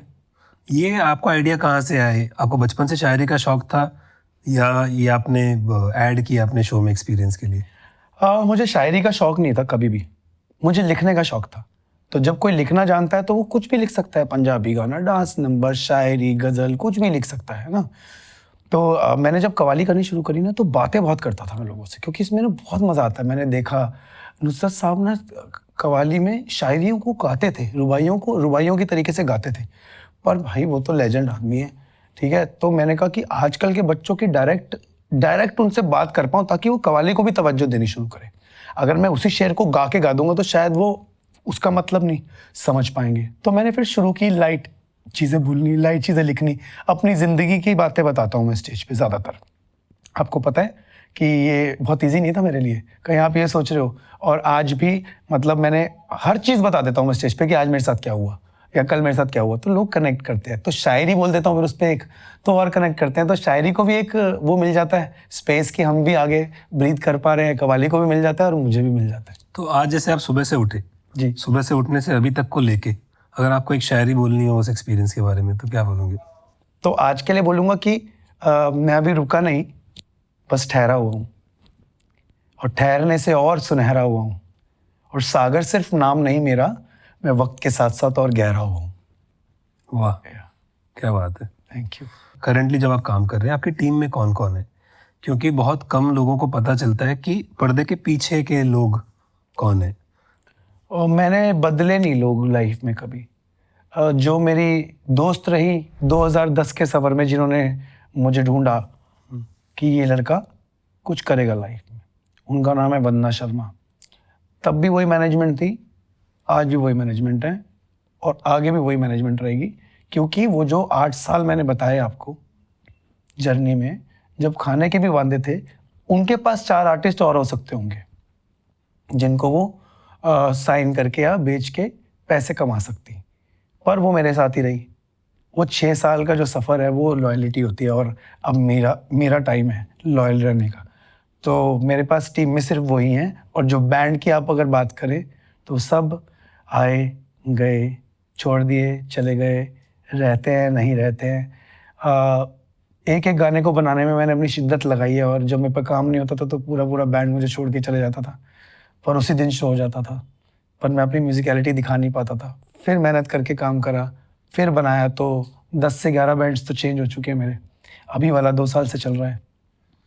तो एक काम करते हैं, अगली बात करने के लिए ना, क्योंकि हमने वंदना जी के बारे में इतनी बात की, तो मेरे ख्याल से जो आपकी पिछली 1.5 साल की जो जर्नी है सागर वाली कव्वाली की, जो आपने 2 लाख रुपए में पहला शो करके शुरू की थी, उसके बाद में अगले साल जुलाई में आपने टिकटेड कॉन्सर्ट किया बॉम्बे में, जिसमें तकरीबन करोड़ों रुपए की टिकट भी की, और आज आपके काफ़ी सारे कॉन्सर्ट होते हैं। उस जर्नी में उन्होंने, आपने ऑन स्टेज जर्नी जी है, उन्होंने ऑफ स्टेज जर्नी जी है, तो उनको भी बुलाते हैं और उनके साथ मिलके बात करते हैं इस बारे में, बिल्कुल। है ना। तो दोस्तों, हम वंदना जी जो सागर की मैनेजर भी हैं, और उनकी जर्नी में 2010 से पिछले 14 साल से उनके साथ है, उनको बुलाते हैं पॉडकास्ट पे और आगे बात करते हैं। तो दोस्तों, बुलाते हैं उन्हीं इंसान को जिनके बारे में काफ़ी देर से बात चल रही है, जो उनकी टीम का सबसे बड़ा हिस्सा है, Vandana Sharma ji. Vandana ji, welcome to the music podcast. Thank you. पहली बात तो ये सरप्राइज कैसा लग रहा है आपको पॉडकास्ट पे बैठने के साथ में? पहली बार मैंने भी आपको बताया कि बहुत अच्छा भी लग रहा है कि जो लोग बैक सीट पर होते हैं वो आज थोड़ा फ्रंट सीट पर है। झगड़ा बहुत करते हैं? वो 15 साल हो गए हैं, 16 साल हो गए हैं, तो जर्नी शुरुआत से देखी है साथ में, तो एक दूसरे को टोक भी देते हैं कि तू गलत नहीं, तू गलत, चल मिल के तो सही, ओके चलने दो। किन किन बातों पे ऐसा डिबेट होता है आप लोगों का? सर, पंजाबी में एक कहावत है कि लड़ाई जो ना गुत्त टेढ़ी हो गई तो भी हो जाती है, कोई रीजन नहीं होता, कोई रीजन नहीं होता, होती रहती है। अभी भी हो सकती है, मतलब कोई लाइव भी हो सकती है, क्योंकि मैंने आपको बताया हम बिल्कुल सच बोलते हैं, लड़ाई होगी तो सच्ची होगी, देख लेना। तो देखो, जनरली जो मैनेजर होता है उसको आर्टिस्ट के बारे में जो पता होता है वो किसी को नहीं पता होता, है ना। तो उनके बारे में एक सबसे अच्छी बात और एक सबसे बुरी बात जो आपको पसंद नहीं हो, जो आपको लगता है कि उनको इम्प्रूव करनी है, वो क्या बात है? सबसे अच्छी बात बताती हूँ पहले। सबसे अच्छी बात ये है कि सागर बहुत क्विक लर्नर है, बहुत क्विक लर्नर है। मतलब आपकी भी कोई अच्छी चीज़ होगी ना तो वो ऐसे ग्रैस्प करते हैं, तो ये बात मुझे शुरू से बहुत अच्छी लगती है। मतलब अपनी जर्नी में जब कुछ आता था या नहीं आता था, बट जो सागर 2010 में मेरे साथ था और अब जो सागर मेरे साथ है उसमें मतलब सागर जितना ही फासला है। हाँ, बेशायर हो गई है थोड़ी थोड़ी। हाँ। और एक बुरी बात, या जो आपको लगता है बुरी बात है बहुत शॉर्ट टेम्पर्ड है, यही एक बुरी बात है, और कोई बुरी बात है ही नहीं सागर में। मतलब वो ये दोस्तों बात का शॉर्ट टेम्पर्ड, अगर आपको लगता है वो शॉर्ट टेम्पर्ड है तो ये बात उनको बोलने कहते हैं। गुस्सा, लेकिन कभी कोई ये नहीं समझता कि इंसान गुस्सा करता क्यों है। या तो मेरे को कोई चीज़ ना मिल रही हो, उस पर मैं गुस्सा कर रहा हूँ तो मैं गुस्से वाला हूँ, मेरे को लगता है कि कोई बस इस लाइफ में ना दुनिया में कुछ गलत ना करे, इतनी सी लाइफ है, सब कुछ सही स्मूथ तरीके से करो। क्योंकि मुझे लगता है कि मुझे पता है कि ये गलत हो रहा है, मुझे फील होता है, तो मैं कहता हूँ डिस्कस कर लेते हैं, ये गलत है, तो वो गुस्सा आ जाता है बस। तो अब आपको मौका मिल रहा है सेम वंदना जी के बारे में एक सबसे अच्छी बात और एक सबसे बुरी बात। ओहो, एक आप दोनों बुरी बातें कर दो। वंदना के बारे में सबसे अच्छी बात ये है कि she has always been a biggest support for Sagar Bhatia, not Sagar वाली कवाली, नॉट बॉलीवुड वाला सागर। टफ टाइम्स, अच्छे टाइम्स, बुरे टाइम्स, सब हमने साथ देखे। और मुझे पता है ना इसने कहीं जाना ना मैंने कहीं जाना, लेकिन मैनेजर के लिए जाना इजी होता है क्योंकि मैनेजर के पास 10 आर्टिस्ट हो सकते हैं, लेकिन जो आर्टिस्ट है उसके पास एक ही मैनेजर हो सकता है। तो ये तो इसकी लॉयल्टी है जो सबसे अच्छी चीज़ है। और सबसे बुरी चीज़ है, इसको लगता है कि मैं बहुत छोटा हूँ। अभी मैंने प्रूव किया ना सर। मैं इसको कहता हूँ कि मैंने समझ लिया ये बात, तो ये बात ठीक है। वो कहती तेरे को कुछ नहीं पता, तू चुप रह। ओके। ये अच्छे रिश्तों की निशानी है मेरे ख्याल से। और देखिए बहुत सारे ना यंग आर्टिस्ट और यंग मैनेजर भी ये पॉडकास्ट देख रहे होंगे, सुन रहे होंगे। जब भी कोई आर्टिस्ट मैनेजर आता है, मैं कुछ कुछ चीज़ें उनसे हमेशा पूछता हूँ कि 14 साल रिश्ता चला है, 14 साल रिश्ता, किसी ने मुझे कहा था कि जो भी रिश्ता 9 साल चल जाता है वो रिश्ता फिर कभी कोई भूल नहीं सकता, वो परमानेंट हो जाता है लाइफ में। लेकिन वो परमानेंट रिश्ता होने के लिए ना बहुत पापड़ बेलने पड़ते हैं और बहुत कुछ होता है। तो इतना लंबा रिश्ता आर्टिस्ट या मैनेजर का चले, उसके लिए कौन सी बातें हैं जो आपको लगता है कि वो रिश्ते में होनी चाहिए, क्या क्या ध्यान रखना चाहिए? एक ही बात, दैट्स ट्रस्ट। बस एक ही बात है, जब तक ट्रस्ट है तब तक रिश्ता चलता जाएगा। जहाँ आपको डाइसी लगने लगा या कुछ दुविधा में रहे या फिर आपने जज करना शुरू कर दिया, stop being judgemental when you trust somebody. If you trust somebody, that's the final thing you can do. मेरे हिसाब से तो ये है। बाकी वंदना को क्या लगता है बताइए। आपके हिसाब से I Vandana guess ji? we are both on the same page because मैं पापा एक बात बोलते थे हमेशा से कि there is nothing like a lady is little pregnant. A lady is either pregnant or not. So same way there's complete trust or there's no trust. True. So वो हम दोनों के बीच में रहा है कि आर्टिस्ट और मैनेजर से ज़्यादा शायद हम दोस्त हैं, परिवार हैं। और ऐसा भी नहीं है कि वो शुरुआत में थे, शुरुआत में दोस्ती थी, फिर काम भी हुआ और धीरे धीरे धीरे वो ऐसे हमारे रिलेशंस बने कि आज हमारे परिवार भी हम लोगों से ज़्यादा आपस में क्लोज है ना, तो एक फैमिली फील भी है। और ऐसा भी बिल्कुल आपने सच बोला कि एक सफ़र जो होता है उसमें कई बार ऊंच नीच होती है आपके साथ, और उस ऊंच नीच में आपको इंसान को या उसकी बुरी बात को चुनना होता है। मैं इस पर एक शेयर कहना चाहूँगा कि अगर बात ज़रूरी है, अगर बात ज़रूरी है तो इंसान को भूल जाओ, और अगर इंसान ज़रूरी है तो बात को भूल जाओ। वाह, क्या बात है, वाह सागर भाटिया। क्या बात है, मुझे मतलब 2 सेकंड लगे। हाँ, फैंटास्टिक। तो वंदना जी, हमने उनसे पूछा उनके एक्सपीरियंस के बारे में। आप 14 साल से रही हो उनके साथ और आपने भी बहुत सारे एक्सपीरियंसेस देखे होंगे। बहुत बार आपने सागर जी के बारे में किन्हीं को अच्छी बात की होगी या कोई आपको सेटबैक आया होगा, किसने बोला अरे नहीं ये तो नहीं चलता है, ये नहीं होगा, कैसी बात कर रहे हो, कुछ भी बोल रहे हो। तो ऐसी कॉन्वर्सेशंस डेफिनेटली हुई होंगी, करेक्ट? मैनेजमेंट पूछ रही है ना, तो सही पूछ रही है। तो आपके वो कौन से मोमेंट्स हैं जिससे आपको लगता है कि जो भी आप हो या जो भी सागर वाली कवाली का आज ब्रांड है, जिससे सागर वाली कवाली ब्रांड बना है, वो कौन से एक्सपीरियंसेस है? भैया जर्नी बहुत लंबी रही है, उतार चढ़ाव भी बहुत रहे बीच में, लेकिन अगर मैं एक छोटे सम अप करना चाहूँ तो ये कहूँगी कि जो भी फेलियर्स हमने फेस किए या मैंने फेस किए एज अ मैनेजर, और जहाँ जहाँ जाकर बात करते थे वहाँ लोग नहीं आते थे, तो जब आप स्ट्रगल कर रहे होते हैं और एक शो के लिए भी आपकी फ़ाइट चल रही होती है और आपको लग रहा होता है, बिकॉज एक चीज़ इसमें बहुत कॉमन है जो मुझे लगता है कि वो शायद किसी में भी नहीं थी, मुझे सागर पे ट्रस्ट बहुत था।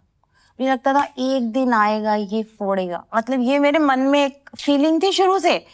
ऐसा भी नहीं है कि मतलब ये started with very zero minus level पे सोचो, तब भी मुझे ये था कि ये जिस दिन आएगा ना, ये उस दिन किल करेगा, कि लोगों का वक्त आता है, हमारा दौर आएगा।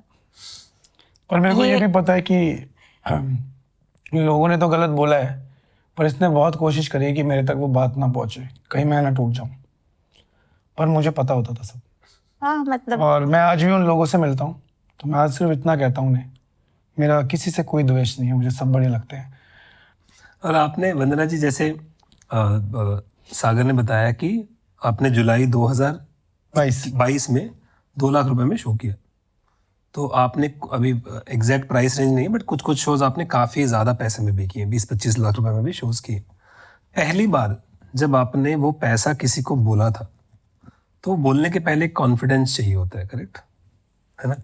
एक डर भी लगता है कि यार ये बैकफायर भी हो सकता है, तो आपने क्या सोचा था उस टाइम? देखो, पहली बार आपको एक बात बताती हूँ बहुत हंसी वाली, कि हम दोनों में ना बहुत सारी असमानताएं हैं, लेकिन एक समानता है कि हम दोनों को अपने ऊपर कॉन्फिडेंस बहुत है। इस सागर को अपनी चीज में और मुझे अपनी चीज में।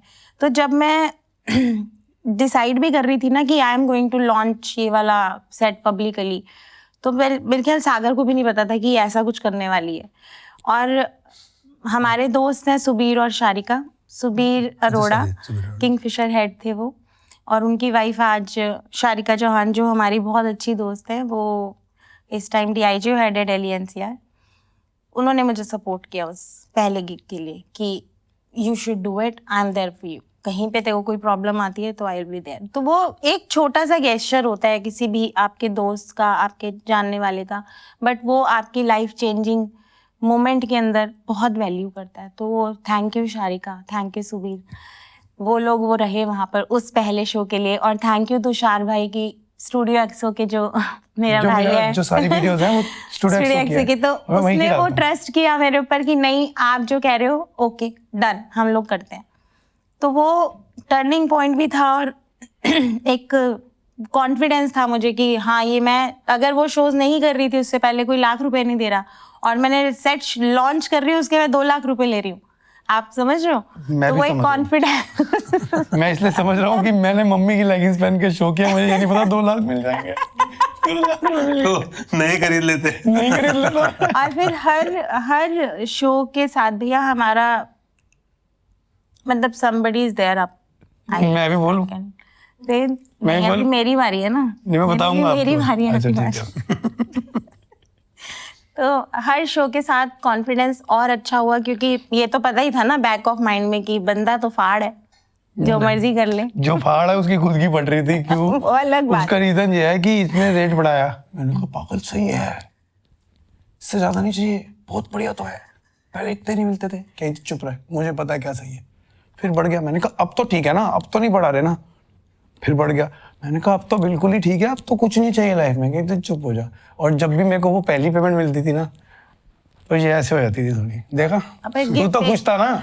एक भी गिफ्ट अभी तक वापस मुझे मिला नहीं है। हर उस पे मैंने बोला अभी इस बार ही तो मैं कुछ गिफ्ट लेने वाली हूँ, क्योंकि मैंने ये डबल कर दिया, ये कर दिया। पर अभी तो ठीक है ना, अभी तो नहीं बढ़ा रहे। वो मेरे उन्होंने रॉल्स रॉयस सोच के रखी है, सीधा वही देंगे। मेरे को इतनी बढ़िया गाड़ी मिली है, अभी मैंने गाड़ी लिया है, तो खुशी आ गई मेरे को, तो सारी सपोर्ट यहीं से आता है मुझे। तो इस बीच में जब आपने किसी से झगड़ा नहीं हुआ? ऐसा तो नहीं हो सकता भैया, मैं झगड़ा नहीं करती, किसी आपने प्राइस बढ़ाया, मान लो एक ही से किसी करती को हूँ झगड़ा, आपके साथ बता दिया मैंने खुद ही। किसी को आदत लग गई एक प्राइस की, उसने फोन किया जी मुझे उस तारीख का शो करना है, आपने बोला इतना, तो बोले पागल हो अभी तो कम था। ये हर तीसरे महीने होता है। तो आप क्या करते हो, क्या बोलते हो उनको? फिर बोलती यही है अभी। तो आप कुछ, आपका किसी से डिबेट झगड़ा होता नहीं? कमाल की बात है यार, हमको तो बहुत डांट पड़ती थी। क्योंकि भैया मैं आज एक और बात बताती हूँ बहुत कि गालियां वो पड़ती मुझे फोन करके बोलते हैं ना, यार समझा ले यार, पागल हो वरना गए मैं कहता हूँ भाई मेरी तुम्हारी अपनी बातचीत है, मैं तो क्रिएटिव फील्ड में हूँ भाई, मुझे क्या पता। और जेन्युइनली मुझे नहीं पता ये क्या बात कर रही है। अब क्या है कि कोई दोस्त यार मेरे भी हैं, वो फोन कर देते हैं, उसको समझा। मैंने कहा मैं क्या समझाऊं भाई, मेरे को अगर अकेले आना है तो मैं आ जाऊंगा, पूरी टीम लेके आना है तो फिर मैं क्या ही कर लूंगा। तो आपको किसी ने ये नहीं बोला कि आप आर्टिस्ट को बिगाड़ रहे हो? आर्टिस्ट तो बहुत शरीफ है यार। इतने पैसे दिलवा के बिगाड़ नहीं, रहे हो ऐसा नहीं है भैया। मैं आई गेस सागर की सबसे बड़ी क्रिटिक ही मैं हूँ। ये तारीफ नहीं करती है मेरी कभी। मतलब आपके अच्छी बात सामने है। मैं बोलूं। जैसे उन्होंने बोला कि बॉम्बे का जो लाइव कॉन्सर्ट हुआ था, टिकटेड कॉन्सर्ट, तब उनको वो फील आई थी। आपके लिए वो मोमेंट कौन सा था जब आपको लगा कि यार अब वी अराइव्ड? अभी आना है वो, अभी आया नहीं है। तो आपसे पूछते हैं, आपके हिसाब से वो मोमेंट कैसा होगा? What is in your mind?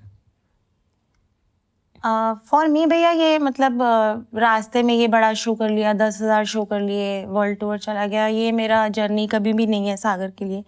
For me, मैं सागर को एक लेजेंड देखना चाहती हूँ और अपना म्यूज़िक और अपनी कॉम्पोजिशंस, अपने गाने लोगों तक पहुँचाए। मेरा यही कि कल को मेरे ख्याल शायद ही अपने आप के लिए भी ये नहीं जानता या नहीं सोचता कि भाई मैं उस लेवल पर क्रिएटिव हूँ, कैपेबिलिटीज़ हैं। तो for me Sagar is a legend और मेरे को वो अचीव करना है। आपसे एक इम्पॉर्टेंट सवाल पूछता हूँ। देखिए अभी आप एक लेवल पे आप लोग आ चुके और जो आपका सपना है कि आप एक उनको अपनी खुद की कॉम्पोजिशन, खुद की गायकी, खुद के लिखे हुए गानों को पॉपुलर हो, लोग पसंद करें और वो काफ़ी गाने हों, तो उस जर्नी में जुड़ने के लिए काफ़ी सारे लोग होते हैं। कुछ ऐसे इन्वेस्टर हो सकते हैं जो आप पे इन्वेस्ट करें आपके कंटेंट पे, कुछ डिस्ट्रीब्यूटर हो सकते हैं जो आपके कंटेंट को डिस्ट्रीब्यूट करें, एडवांस दें आपको या हेल्प करें, कुछ ऐसे स्ट्रेटजिस्ट हो सकते हैं जिनको नॉलेज है जो आपका ये सारा काम करने में आपको हेल्प करें, कुछ म्यूजिक लेबल हो सकते हैं। ऐसे जितने भी लोग हैं जो भी आपके साथ काम करना चाहते हैं, वो क्या ध्यान में रखें जिससे उनकी आपके साथ जो जर्नी है, जो आप लोग दोनों की 14 साल की जर्नी है, वैसी ही जर्नी आपकी उनके साथ भी हो पाए, और वो किन चीज़ों पे ध्यान रखें ताकि ऐसा हो सके?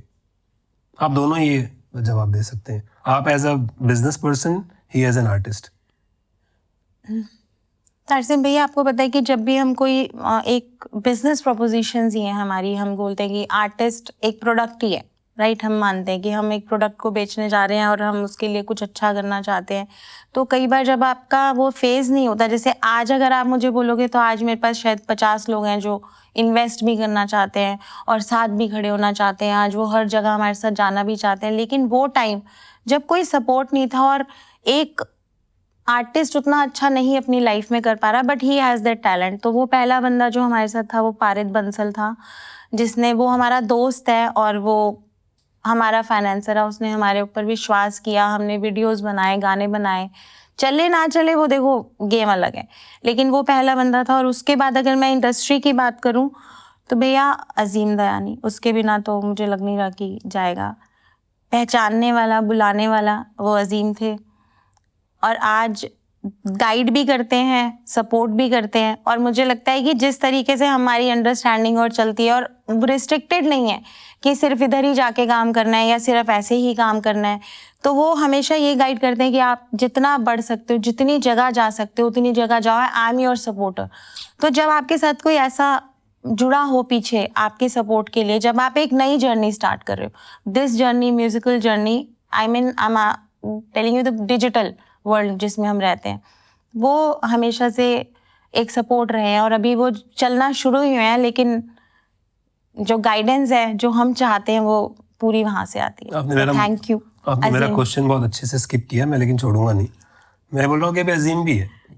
अजीम आपके साथ 15 साल काम कर सके और आपका जो आज रिश्ता है वो रिश्ता 15 साल बरकरार रहे, उसके लिए उनको क्या क्या ध्यान में रखना चाहिए? अगेन गिव एंड टेक है भैया। सबसे पहली बात ट्रस्ट, क्योंकि एफर्ट की वैल्यू होती है। आपका एंड प्रोडक्ट या आपका जो भी आपने काम किया उसके लिए एफर्ट आप कर रहे हो, अच्छा होगा बुरा होगा, मेरे लिए वो इम्पॉर्टेंट है कि आप एफर्ट कर रहे हो। और अगर आप एफर्ट कर रहे हो तो कभी ना कभी आप जैकपॉट हिट करोगे।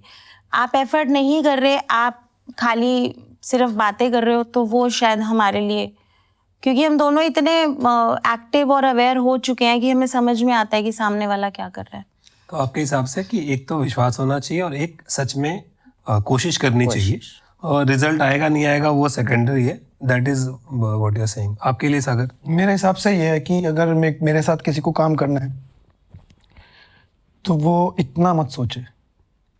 हो सकता है आज उनके लिए इतना काफ़ी हो, पर मेरे ऐसा इंसान, हम साथ हैं इतने टाइम से, इतने में आप खुश हो सकते हो, उसमें शायद आप कुछ गिमिक कर सकते हो या फिर आप मुझे, चाहे मेरे को इस्तेमाल करो उस तो लिमिटेड टाइम के लिए। मैं चाहता हूँ मुझे लाइफ टाइम इस्तेमाल करो, इतने की ना सोचो, इतने की सोचो। मैं कहीं नहीं जाऊँगा, कि ऐसा नहीं कि आज ये चल रहा है तो आज इसका साथ काम चल जाए। हमेशा साथ रहूँगा, चाहे इतना करूँ चाहे इतना करूँ चाहे इतना करूँ, हम सब साथ ही रहेंगे। तो मेरे हिसाब से आपको मुझ पर लिमिटेड टाइम के लिए ट्रस्ट नहीं करना, या तो ट्रस्ट मी फॉरएवर और या तो डोंट ट्रस्ट मी। परफेक्ट। और अभी 2024 में हम अब अप्रैल में ये वीडियो शूट कर रहे हैं, तो आने वाले एक साल में हम क्या क्या चीज़ें देख सकते हैं जो आप लोग कर रहे हैं? कौन से कॉन्सर्ट्स हैं, कौन से शहरों में हैं, क्या नए बदलाव हैं, कोई गाने हैं, कोई प्रोजेक्ट्स हैं जो आप मेंशन करना चाहोगे? भैया कॉन्सर्ट्स तो कर ही रहे हैं, जहाँ जहाँ हम सोचते थे। कोको कोला एरिना में कर रहे हैं, दुबई में। इस साल फिर डोम कर रहे हैं, और इस बार सागर वाली 3.0 सागर वाली कवाली 3.0 लेकर आ रहे हैं। तो कॉन्सर्ट्स चल रहे हैं। पहले हर साल पे अपना मतलब आप मानोगे ऑडियंस भी अब हमारी फैमिली है, तो अपनी फैमिली बढ़ाते जा रहे हैं। जितने लोग जानते थे वो और लोगों को लेकर आते हैं, तो अब फैमिली बढ़ती जा रही है और अच्छा लग रहा है। और म्यूज़िक के फील्ड में जो है काम करना अभी बहुत बाकी है, तो वो शुरू कर दिया है। और आगे आने वाले सालों में मूवीज़ में सागर के सिंगल्स, और जहाँ जितने प्लेटफॉर्म्स होंगे और जितने सिंगर्स हैं, बडिंग आर्टिस्ट हैं, उन सबके साथ सागर के गाने हैं। ये कोई भी टारगेट लेबल, है। कैसा भी लेबल, सिंगल, यूट्यूब चैनल, छोटा यूट्यूब चैनल किसी और का, कोई नया बडिंग आर्टिस्ट का यूट्यूब चैनल, उस पर मेरी वॉइस, मेरे गाने, मेरे चैनल पे किसी और आर्टिस्ट की वॉइस, सब कुछ कर रहे हैं। कहीं रिस्ट्रिक्ट नहीं कर रहे हैं, सब कर रहे हैं। कॉन्सर्ट सारे शहरों में कर रहे हैं। अब तो अभी तक सीज़न था शादियों का, तो शादियों में ज़्यादा था, पर अब अहमदाबाद है, हैदराबाद है, कोलकाता है, दुबई है, मुंबई है, क्रूज भी है, वर्ल्ड टूर भी है, ऑस्ट्रेलिया न्यूजीलैंड टूर है, यूएस कनाडा टूर है, यूके टूर है। ये सब इस साल कर रहे हैं। ये तो हो गई शोज़ की बात। और गाने सिंगल्स भी कर रहे हैं, कोलैबोरेशंस भी कर रहे हैं, रीमेक्स भी कर रहे हैं। I am doing a remake, like दोबारा रिकंस्ट्रक्ट करके गाने जो सोनी के कुछ ऐसे लेजेंडरी सॉन्ग्स हैं जिनको हम माई एफएम के साथ एक कोलैबोरेशन में कर रहे हैं, जिसमें मैं 12 गाने कर रहा हूँ।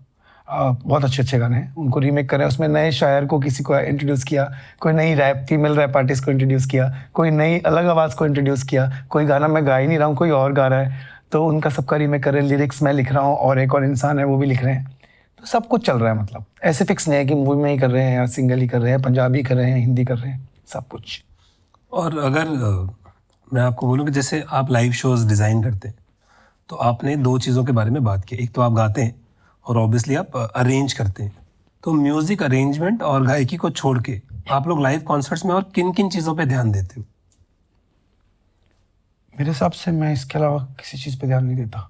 ना क्या पहना है, कैसा दिख रहा हूँ, बाल कैसे हैं, शक्ल कैसी है, पसीने में तरबतर हूँ, खाने को है, पीने को है, नहीं है। वो 2 घंटे मुझे सिर्फ मेरा बैंड टाइट नहीं बजा तो गए। कल रिमांड है सबकी, मुर्गे बनो सारे।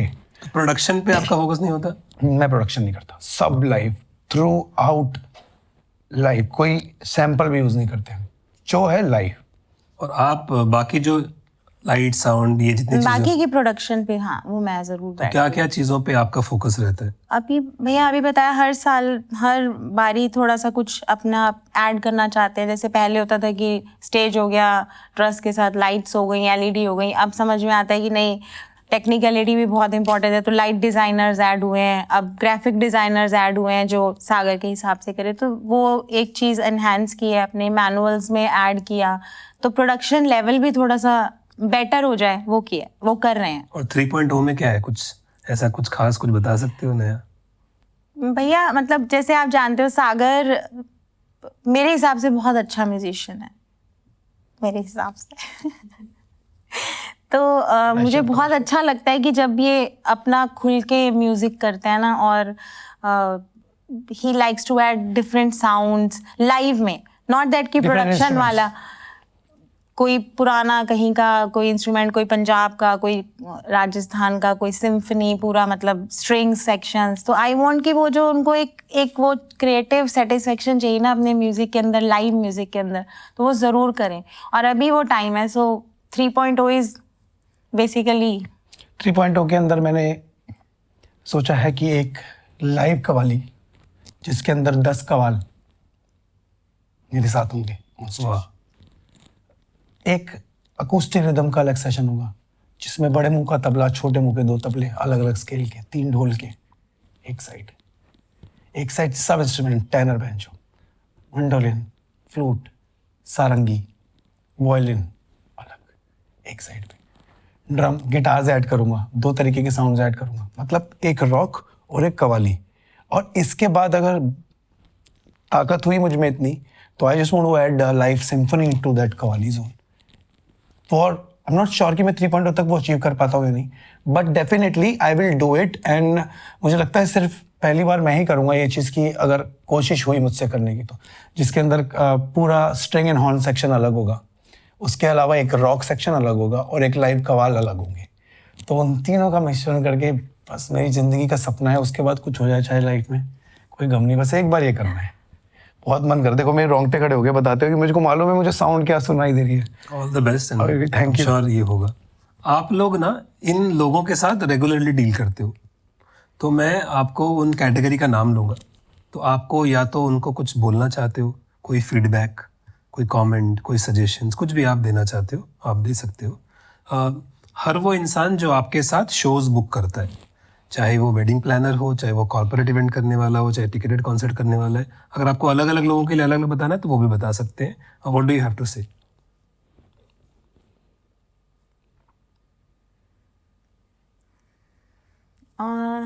इवेंट वेडिंग प्लानर्स या जो हमें बुक करते हैं किसी भी क्लाइंट के लिए, मुझे लगता है उन्हें कहीं ये सोचना चाहिए कि प्रायोरिटी भी होती है लाइफ में, आप जब कोई शो करते हो या नहीं करते हो। क्योंकि अब वो स्टेज नहीं रही कि कोई क्वेश्चन करे या कोई नहीं करे, बट प्रायोरिटी वाइज कई बारी हम ऐसी जगह फंस जाते हैं, जैसे सागर बहुत बीमार हुए और हम शोज़ नहीं कर पाए, तो एक इवेंट वाला बीच में से हटा, क्लाइंट ने हमें हमारे ऊपर केस कर दिया। अब जब कोई बंदा हॉस्पिटलाइज्ड है तो उस टाइम पे नहीं कर सकते। तो ये कुछ अदरवाइज भैया बहुत कोई लंबा चौड़ा हमारा वो नहीं है कि मैंने आपको बताया कि I M friends with everyone, तो सागर कई बार हंसते हैं सारे तेरे भाई हैं। मेरा सबके साथ इतना ही प्यार भरा रिलेशन है कि मेरे साथ हर इवेंट कंपनी, मेरे जितने फेलो मैनेजर्स हैं वो सब बहुत अच्छे से रहते हैं और बहुत ही प्यार है, सच बता रही हूँ। बस ये कभी कभी थोड़ी सी दिक्कतें आती हैं कि जब आपकी सेहत आपको साथ नहीं देती या कभी कहीं पर कोई प्रायोरिटी वाइज आप शो नहीं कर पाते, तो अंडरस्टैंड करना चाहिए। हम काम करने के लिए बैठे हैं, एक दिन छुट्टी क्यों करेंगे? कोई भी क्यों चाहेगा कि मेरे को काम, तो वो एक इलास्टिसिटी होनी चाहिए कि शायद कोई नहीं कर पा रहा, किसी के लिए भी, नॉट दैट हमारे लिए ही करेंगे। पर मैं इसमें ऐड ऑन करना चाहूँगा, ये तो मैनेजर पॉइंट ऑफ व्यू से है, बट एक आर्टिस्ट पॉइंट ऑफ व्यू से मैं बोलना चाहूँगा, क्योंकि वही जो मैंने आपको बात बोली, अगर आपके हाथ में कुछ है और आपको मालूम है कि किसी के पास वो कैलिबर है, चाहे उसकी डिमांड नहीं है, पर आपके पास एक विंडो होती है जहाँ पर वो इंसान अपने आप को सामने ला सकता है, और अगर आपके पास वो विंडो है तो जो चल रहा है वो तो चलेगा ही, मदद तब है जो नहीं चल रहा उसको चला दो, है ना। तो ये आर्टिस्ट मैनेजर्स तो करते ही हैं, पर जब हमारे इवेंट वाले भी ये करने लगेंगे ना, तो बड़े सारे बच्चों के घर चल जाएंगे। उनके हाथ में बहुत ताकत होती है। एक ऐसा मेरे ख्याल से थोड़ा थोड़ा करते भी हैं। मैं सबको कह रहा हूँ, मतलब काफी लोग करते हैं। कितने लोगों को मेरे को किसने सपोर्ट किया था लाइफ में पहली बार? भानु भैया ने, जो स्टूडियो 6 में, लुधियाना। जब मुझे किसी ने काम नहीं दिया, भानु भैया ने मुझे कॉल किया कि why you are charging so less. भैया मुझे कोई काम नहीं देता। तू पागल है, क्यों नहीं देता था वो काम? मैं देता हूँ वो काम। Thank you so much Bhanu भैया। और मैं आज भी उनके साथ वैसे ही हूँ। वो इकलौते इंसान थे जिन्होंने मुझे दिल्ली से उठा के लुधियाना की मार्केट में दोबारा रीलॉन्च किया। तो हैं ऐसे लोग, बिल्कुल हैं, आज भी हैं ऐसे लोग। पर जो नए भी इवेंट कंपनीज बन रही हैं, इनके लिए नहीं, जो पुराने इतने बड़े दिग्गज हमसे बड़े, जो नई इवेंट कंपनी बन रही है, जितने ज्यादा होंगे उतने ज्यादा लोगों काम होगा। जैसे आप कहीं जाते हो, एक इवेंट प्लान करते हो, ठीक है, जो क्लाइंट मांग रहे हैं वो तो पक्की बात है, पर कोई ब्रैकेट होता है हमारे पास कि एक बच्चे को काम नहीं मिल रहा है ना, तो मैं तो इवेंट करूंगा तो दे दूंगा, कहूँगा भाई तो एक काम कर, 1 घंटे का सेट कर लियो, उसमें पैसे थोड़े कम मिलेंगे लेकिन स्टेज मिलेगी, प्रोफाइल बन जाएगी आगे, इससे तो बड़ा इजी होता है उनके बच्चों के लिए। वो स्टेज लेना, लाइट लेना, साउंड मिल जाना बहुत बड़ी बात होती है। जैसे हमें भी लगता था ना, मेरी आवाज़ आएगी ना आज माइक पे, वाह फील आ जाएगी, तो उनको उसमें भी मज़ा आ जाता है। तो ये करना है बस। ओके, अब आपको बहुत सारे म्यूजिक लेबल्स भी अप्रोच कर रहे होंगे कंटेंट बनाने के लिए, उनके बारे में कुछ बोलना चाहते हैं?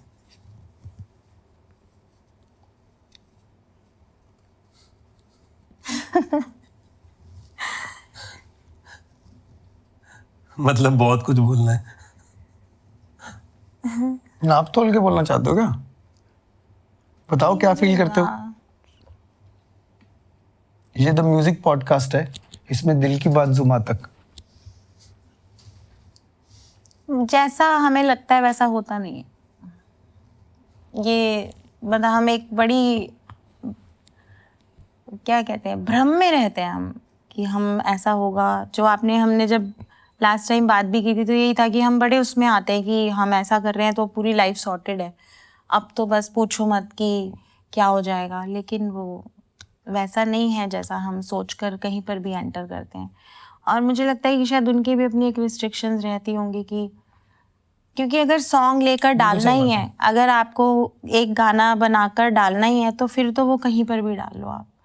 स्ट्रेटजीज और मुझे लगता था कि प्रमोशंस बहुत वर्क करती हैं, लेकिन ऑर्गेनिकली कोई गाना हिट हो जाए तो फिर तो मुझे आप बिल्कुल सही है ना, फिर तो इंडिपेंडेंट म्यूजिक आजकल हिट ही हो रहा है। तो वो एफर्ट जो हम चाहते हैं, we want them to work as catalyst, पर वो ऐसा नहीं। सबकी अपनी रिस्ट्रिक्शन होती है लाइफ में, सबके अपनी एक बेंचमार्क्स होते हैं कि भाई हमें ये चीज़ अचीव करनी है। कभी भी कोई इंसान, हर इंसान लाइफ में ग्रो करना चाहता है। लेबल्स खुद तो गाना नहीं गाते हैं, आर्टिस्ट के थ्रू करेंगे तो आर्टिस्ट को क्यों खराब करना चाहेंगे। तो लेबल्स आर्टिस्ट के साथ काम करना चाहते हैं, आर्टिस्ट लेवल के साथ काम करना चाहते हैं। बट जिस बच्चे के ऊपर हम काम कर रहे हैं, अगर वो बच्चा ताकतवर नहीं है तो आप पुश करके कितना उससे बड़ा कर लोगे। अगर गाना अच्छा है, एक मेलेडी अच्छी है, तो वो हमेशा कहीं ना कहीं, चाहे साल बाद या 2 साल बाद या 3 साल बाद पहुंचेगी। बट एक्सेप्ट करना कि यार चलो अगर ये गाना नहीं चला तो बंद नहीं करेंगे, हम दूसरा बनाएंगे, दूसरा नहीं बनेगा हम तीसरा बनाएंगे, सीखते जाएंगे और बनाते जाएंगे। और सब एक दूसरे के साथ मिलजुल के काम करने के लिए बैठे।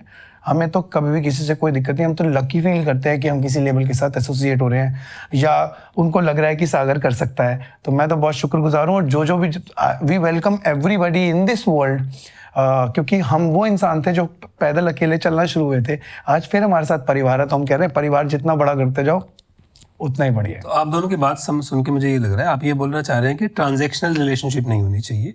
रिलेशनशिप में थोड़ा सा गहरा होना, थोड़ा सा ट्रस्ट और थोड़ा सा ट्रस्ट तो हमेशा चाहिए, विश्वास होना चाहिए, गानों पे भी और इंसान पे भी। करेक्ट। हम I तो just take care about how emotional you are for some project or maybe for a human being. So if you are emotionally good, like my emotions are not to use somebody, then अगर मैं work भी नहीं कर पाती वो चीज़ तो भी कोई प्रॉब्लम नहीं। आपने कोशिश की, बहुत है, बस इंटेंशनली वो नहीं करना है। इतनी सी दरख्वास्त रहती है खुद से भी और ऊपर वाले से भी कि ये चीज़ हमने शिद्दत से करने की कोशिश की थी, हमसे ये हुई नहीं। इसका मतलब तुम और मेरे में कमी नहीं है, शायद हम वो अच्छा अचीव नहीं कर पाए, चलो दूसरा करते हैं। ये है बस, और कुछ नहीं। अगला ये कि आप एक मैनेजर हैं, लेकिन बहुत सारे एक्सपर्ट्स हैं हमारे बिजनेस में। अब वो सारे लोग आपके पास आते होंगे, कोई डिजिटल एक्सपर्ट होगा, कोई ऑडियो स्ट्रीमिंग का एक्सपर्ट होगा, कोई लीगल का एक्सपर्ट होगा, कोई फाइनेंस का एक्सपर्ट होगा, कोई पीआर का एक्सपर्ट होगा, कोई कॉस्ट्यूम डिजाइनिंग का एक्सपर्ट होगा। ऐसे बहुत सारे लोग आपको अप्रोच भी करते होंगे, आप उनके साथ काम भी करते हो। उनके बारे में आप कुछ उनको सजेस्ट करना चाहें या कमेंट करना चाहें, क्योंकि ये कॉन्वर्सेशंस काफ़ी सारी होती हैं, आपको भी पता है। मैं इसका मकसद भी आपको बता देता हूँ। मेरे ख्याल से सबसे ज़रूरी होता है कम्युनिकेशन। कभी कभी ना दो लोग एक दूसरे के बारे में एक अंदाज़ा लगा चुके होते हैं ऑलरेडी, और क्योंकि वो अंदाज़ा लगा चुके होते हैं ना, तो उनका काम नहीं होता।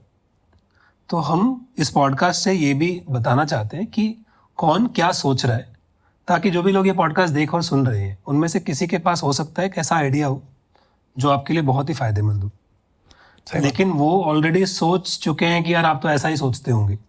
तो जब आप अपना फीडबैक शेयर करते हो तो जो लोग सुन रहे हैं उनके लिए आपको अप्रोच करना थोड़ा इजी हो जाएगा। This is the reason why we ask it. मैं बोलूं? और अच्छे सवाल पूछ रहा हूँ मैं। आप क्यों नहीं जवाब दे पाए? Very simple to answer this. I want you to answer. We are open to learn. एक गरीब बच्चा और एक गरीब मैनेजर आज यहाँ पर आके बैठे हैं, तो हम सीख के तो नहीं बैठे, हमें तो पुश मिल गया।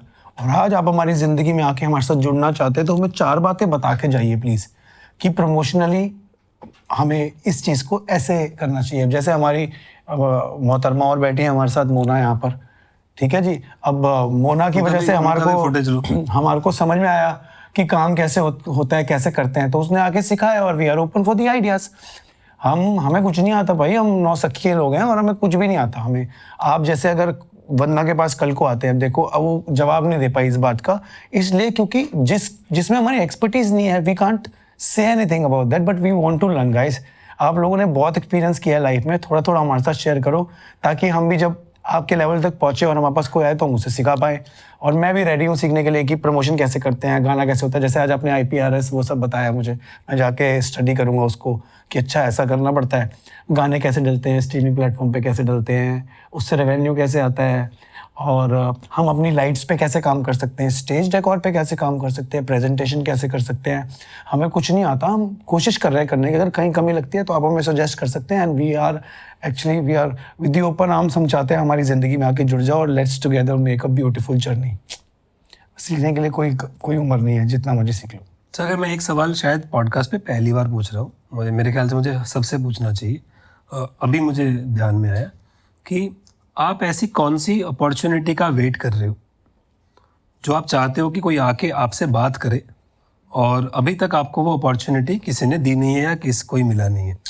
Thank you so much. ये ना ऐसा सवाल कभी आज तक किसी ने पूछा है, ना मेरे को लगता है किसी से पूछा होगा। मैं इंतज़ार कर रहा हूँ कि मुझे मुश्किल से मुश्किल सिचुएशन दी जाए, जो गाना मेरे पास बना हुआ ना हो। I don't want to give any song from my bank, क्योंकि मेरे दिमाग में जंग लग जाएगा।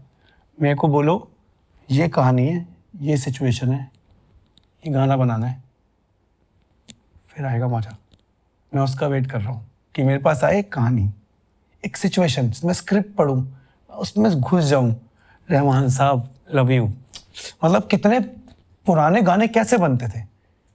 कहानी आई, लड़का लड़की से मिला, यहाँ दिल टूट गया, यहाँ माँ की एंट्री में गाना बनाना है। मैं एक मूवी कर चुका हूँ ऑलरेडी ऐसी, जो कभी रिलीज नहीं हुई। उसमें मैंने 4 सिचुएशंस के गाने बनाए थे, and I am so happy that मैं वो गाने बना पाया। आज भी वो रिलीज है वो गाने। और कोई आपका ड्रीम कोलैब जिनके साथ आपने अभी तक काम नहीं किया, आपको काम करने का बहुत मन है? हाँ, मेरी लाइफ में ना 4 लोग ऐसे रहे जो इंस्पिरेशन रहे, जिसमें से 2 तो भी नहीं हैं और 2 बाकी हैं। तो मैं पहले गुरदास मान साहब और अरिजीत सिंह जो हैं वो लास्ट में आते हैं बिल्कुल। सबसे पहले आते हैं जगजीत सिंह साहब, तब मैं बहुत छोटा था। नुसरत फ़तेह अली खान साहब, मैं बहुत छोटा था। अभी मेरे सामने एक तो मेरे भगवान ही है, गुरदास मान साहब। मैं कभी उनके साथ स्टेज शेयर नहीं करूँगा, ये बात सच है, क्योंकि मैं उनको भगवान मानता हूँ, तो मैं कभी नहीं करूँगा। पर मैं चाहता हूँ कि चाहे वो मेरे किसी कंपटीशन में गा दें या कुछ भी कर दें, उनके लिए मैंने गाना बना के रखा हुआ है। अरिजीत सिंह पिछले 2017 से जब से मैंने म्यूज़िक बनाना शुरू किया, मैंने हर साल एक गाना उनके लिए बनाया है। हर साल एक गाना बनाया है, और वो वैसे का वैसे इंटैक्ट पड़ा है गाना। ये करना है, इसके अलावा कोई मेरा ड्रीम नहीं है, पर काम मुझे सबके साथ करना। एक जैसे ड्रीम होता है ना छोटे बच्चे का, baby dream, this is my baby dream. Like 2010-11 से सोचता हुआ चल रहा हूँ ज़िंदगी में, यार ये करेंगे, कभी ये करेंगे, कभी। इनफैक्ट कैलाश खेर साहब के लिए गाना बना के रखा। जब मेरी मम्मी ने बोला कि तेरी आवाज़ मिलती है उनसे, तो उनके लिए भी मैंने गाना बना के रखा, तो वो भी एज इट इज़ रखा। तो जो जिसका है वो उसके लिए रखा है, इसके अलावा नए गाने हम बना रहे हैं, तो ऐसा है। और आपने इन दिनों में आप काफ़ी लोगों से मिलते रहते हो, कोई ऐसा आर्टिस्ट है जो, चाहे वो सिंगर हो, कंपोज़र हो, म्यूज़िक प्रोड्यूसर हो, अरेंजर हो, किसी भी तरीके का आर्टिस्ट हो, जिसको देख के आपको लगा कि यार कमाल का टैलेंट है? और सब बहुत सारे हैं। कोई किसी को मेंशन करना चाहते हो? Vishal Mishra, I love him, I just love him. I don't know why, but I love him. मेरे को बहुत मज़ा आता है। आदित्य देव भैया, मतलब मेरे को the quick, how quick he is and how he sounds like, मतलब बादशाह भाई के गाने और आदित्य भैया की कोलैबोरेशन साउंड ही अलग है, मतलब ट्रू है ना। वो हो गया हनी पाजी, एक्सट्रीमली टैलेंटेड, एक्सट्रीमली, मतलब हम तो बोलने वाले भी कुछ नहीं होते। आज के दौर की बात कर रहे हो ना, आज मतलब ऐसा यार सभी बहुत अच्छे हैं। मतलब मिथुन भैया, मैं कह रहा हूँ मिथुन सर, मैं बचपन से सुन रहा हूँ ऐसी एल्बम। एक वो गाना था ना, तू ही तू हर जगह, मैं उस टाइम मेरे ख्याल 23 साल का होऊंगा। हर जगह में तू समाया है, क्या कॉम्पोजिशन थी वो। दीप चंदी में कॉम्पोजिशन थी। बहुत सारे लोग हैं, मतलब सभी अच्छे हैं। एक ऐसी चीज जो आप इस पूरे म्यूजिक के इकोसिस्टम में बदलना चाहते हो? वो मेरे कहने से कुछ नहीं होगा, उसको बोलने की भी जरूरत ही नहीं है। और सब ऐसे आशा चल रहा करते हो कि अपने आप बदल जाए? अब बदल जाएगा। अब इतना कुछ तो बदल गया। अब इंडिपेंडेंट आर्टिस्ट हैं, आप भी ने भी कितने सारे नाम बताए, सब खुश हैं।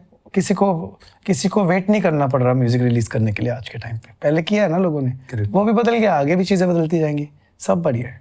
वंदना जी, आपको ऐसा लगता है कुछ? अप्रोचेबल होना चाहिए, मतलब लोगों को वो अब काम टाइम ऐसा आ गया, डिजिटल प्लेटफॉर्म्स हैं, आप इंस्टा पे डीएम कर सकते हो, बट कहीं ना कहीं it is not easy Vandana. Easy, I know it is बहुत नॉट काम इजी। होता है लोगों मतलब के पास अगर ना। हम लोगों की बात करते हैं तो शायद हमारे लिए भी उतनी रिस्ट्रिक्शंस हैं, बट कहीं ना कहीं ऐसा नहीं होना चाहिए कि वो जो हम बात सुनते हैं ना कि भाई नहीं ऐसा नहीं। I want to add to it.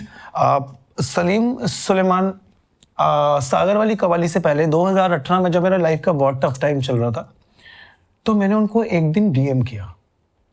Guys, उन्होंने मुझे सेम डे रिप्लाई किया, please share your songs on this email address, and that's why I am a biggest fan of that Duo.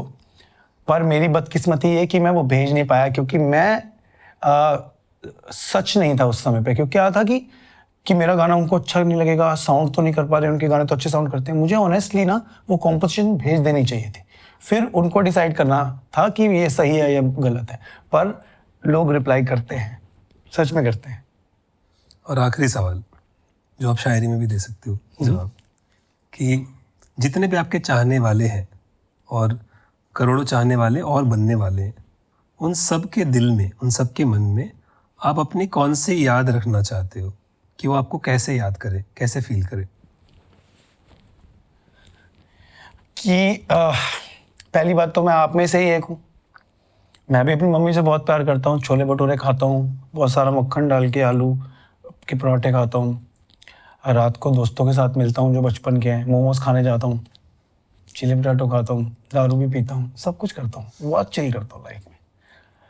पर उसका मतलब ये नहीं है कि इस चीज़ को भी संभाल के नहीं रखना, क्योंकि इस चीज़ को इसलिए संभाल के रखना है क्योंकि आप लोगों ने मुझे जगह दी, किसी ने नहीं दी, आपके प्यार ने दिया। मैं चाहता हूँ कि आप ये बात ध्यान रखें कि 2 शेर बोलूँगा। पहला कि मैंने बिगड़ते समय के साथ बदलते चेहरे देखे हैं, बिखरते दिल और गम गहरे देखे हैं, और ये मुकाम मुझे विरासत में नहीं मिला। मैंने कई साल ठोकरें खाई हैं, फिर जाके ज़रा से दिन सुनहरे देखे। तो एक तो ये बात हो गई। और दूसरी बात, कभी किसी से द्वेष नहीं रखना लाइफ में। जैसे अब मैं छत पे सोया करता था, मेरे कमरे में सोने की जगह नहीं थी, तो मुझे तारे दिखते थे, तो मैं बहुत सारी बातें करता था उनसे, और सोचा था कि जब बहुत सारे तारे ऐसे फ्लैशलाइट दिखेंगी तो एक शेर बोलूँगा। वो शेर ये था कि मुझे तारे पसंद हैं, और चाहे मुझे कोई अच्छा कहे या बुरा कहे, मुझे लोग सारे पसंद हैं। तो ये भी एक फीलिंग है मेरी आपको। और एक शेर और बोलना था, वो हम दोनों के लिए। ये मैंने आज तक कभी पोस्ट नहीं किया, क्योंकि जब मैंने पोस्ट करने की सोची थी, मुझे लगा लोग जज करने लगेंगे, तो ये भी सोचना छोड़ दिया अब तो कि कोई जज नहीं, आप सच लिख रहे हो ना। तो मैंने लिखा था कि हमारे कदम हमारी मंजिल की ओर चल रहे थे, हमारे कदम हमारी मंजिल की ओर चल रहे थे, जब लाखों दिलों में हमारी नाकामयाबियों के वहम पल रहे थे। Thank you. वाह वाह, बहुत बढ़िया सागर, बात करके मुझे बहुत मजा आया। मेरे को भी। वंदना जी, थैंक यू सो मेरे मच। पास एक शब्द है सागर के लिए प्लीज प्लीज। जो आप बोल सकते हो, ही इज एन एंटरटेनर। क्या चाहिए अपन को? किसी भी जगह पे, एंटरटेनमेंट, किसी भी जगह पे। Entertainment, entertainment, and I am entertainment. हाँ, यही एंटरटेनर मैं नाचता भी हूँ ना, तभी सब कुछ कर। बहुत मजा आया। लेकिन आज भैया बहुत मजा आया। आप कंप्लीट कर रहे थे कोई बात? जी, जी। हाँ। मैं हमको याद आ गई। थैंक यू, आपने पहली बात अग्री किया कि आपको मैं ला पाऊँ। Thank तो मुझे ऐसा लगता है कि पर्दे के पीछे के लोगों का आगे आना बहुत ज़रूरी है, क्योंकि एज एन आउटसाइडर जब मैं भी इंडस्ट्री के बारे में देखता था ना, तो समझ में नहीं आता था कुछ भी। अब तो चलो यूट्यूब है, सोशल मीडिया है, पॉडकास्ट बहुत हो रहे हैं, तो लोगों को सच्चाई पता चलती है। क्योंकि एज एन आउटसाइडर अगर किसी का भला तभी होगा जब उनको थोड़ा सच पता चले, थोड़ी असली स्ट्रगल, असली बातें, असली रिश्ते, असली लोग पता चले। तो थैंक यू, आपने एग्री किया ज्वाइन करने के लिए। और थैंक यू सागर, आपने Thank you, भैया। बहुत सच और बहुत सिंप्लिसिटी के साथ, और मेरे ख्याल से हम बात भी कर रहे थे कि हमारा पॉडकास्ट बहुत जल्दी शूट हो गया, वो इसलिए क्योंकि आपने बहुत प्रॉम्प्टली जवाब दिया। Thank you so much. Thank you भैया, थैंक यू सो मच, बहुत मज़ा आया और बहुत मज़ा आता रहेगा। आगे वाले टाइम में मिलते रहेंगे। और मेरे को भी म्यूज़िक पॉडकास्ट के लिए एक बात ये कहनी है कि ये सिर्फ ये बात नहीं है कि मैं इस सोफे पे बैठा हूँ तो मैंने इससे कुछ सीखा नहीं। आपके पास आने से पहले मुझे कभी पता भी नहीं था मैं यहाँ आऊँगा, लेकिन जब मैंने आपका पहला एपिसोड शुरू किया था तब से लेके अभी तक मैंने सब देखे हैं, शॉर्ट्स भी देखे हैं यूट्यूब पे। और इसके शायद मैं ये नहीं देखूँगा, इसके बाद जो भी आएंगे मैं वो देखने शुरू कर दूंगा दोबारा। ये क्यों नहीं देखेंगे? नहीं, वो फिर वो अलग फीलिंग हो जाती है, तो अब मेरे को देखना है। बहुत मज़ेदार है। तो दोस्तों, मैं जनरली ये नहीं करता बट आज कर रहा हूँ। आप सब लोगों को एक बात समझनी बहुत ज़रूरी है। आपने ध्यान दिया होगा कि मैं काफ़ी बार बोलता हूँ कि हम पॉडकास्ट पे जिन भी गेस्ट को बुलाते हैं उनकी अपनी एक जर्नी होती है, अपना पर्सपेक्टिव, अपनी सिचुएशंस, और आपकी जो सिचुएशंस है ना वो उनसे बिल्कुल अलग होगी। तो कहने की बात ये है कि कोई रूल नहीं है, कोई फॉर्मूला नहीं है। अगर कोई भी आपको ये बोले, जैसे इन्होंने अपनी पूरी ज़िंदगी एक अलग तरीके से शुरू की। मैंने आपको शुरुआत में भी बोला कि जनरली लोग सबसे पहले पॉपुलर होना चाहते हैं किसी भी तरीके से, गाना गा के, सिंगल करके, स्ट्रीमिंग प्लेटफॉर्म पे, यूट्यूब पे, टीवी पे, रेडियो पे। उसके बाद जाके उनको लाइव शोज़ मिलते हैं। उसके बाद धीरे धीरे जाके उनकी शायद कहीं मुश्किल से टिकटें बिकना शुरू होती है। लेकिन इन्होंने अपनी जर्नी बिल्कुल अलग तरीके से जी। तो कोई भी रूल्स नहीं है, कोई भी फार्मूला नहीं है। आप हर एक कहानी से ये सोचिए कि किसी भी सिचुएशन में किसी भी तरीके से सक्सेस पाई जा सकती है। अगर आप सच्चे हो, आप टैलेंटेड हो, आप मेहनत करते हो, अपने आप पे विश्वास रखते हो, तो आप भी सागर वाली कवाली जैसे आगे बढ़ सकते हैं। और इसी फीलिंग के साथ आज का पॉडकास्ट यहीं ख़त्म करते हैं। Thank you. जय माता दी। Thank you.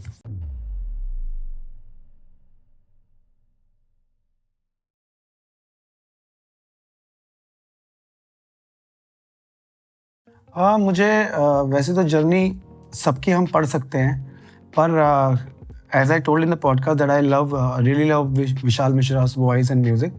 मैं चाहूँगा कि वो अपनी जर्नी शेयर करे कि किस तरीके से वो इस कॉम्पोजिशन को यहाँ तक इतनी मैच्योरिटी से बना पा रहे हैं। तो हमें भी कुछ सीखने को मिलेगी किस तरीके से सोचते हैं वो गाने के बारे में। और मेरे लिए क्योंकि हम दोनों अलग अलग एरियाज रिप्रेजेंट करते हैं, तो मैं चाहती हूँ अजीम दयानी ज़रूर इस कुर्सी पर आकर बैठें। और हमारे मेंटोर भी हैं, हमारे दोस्त भी हैं, और अपनी जर्नी बताएं।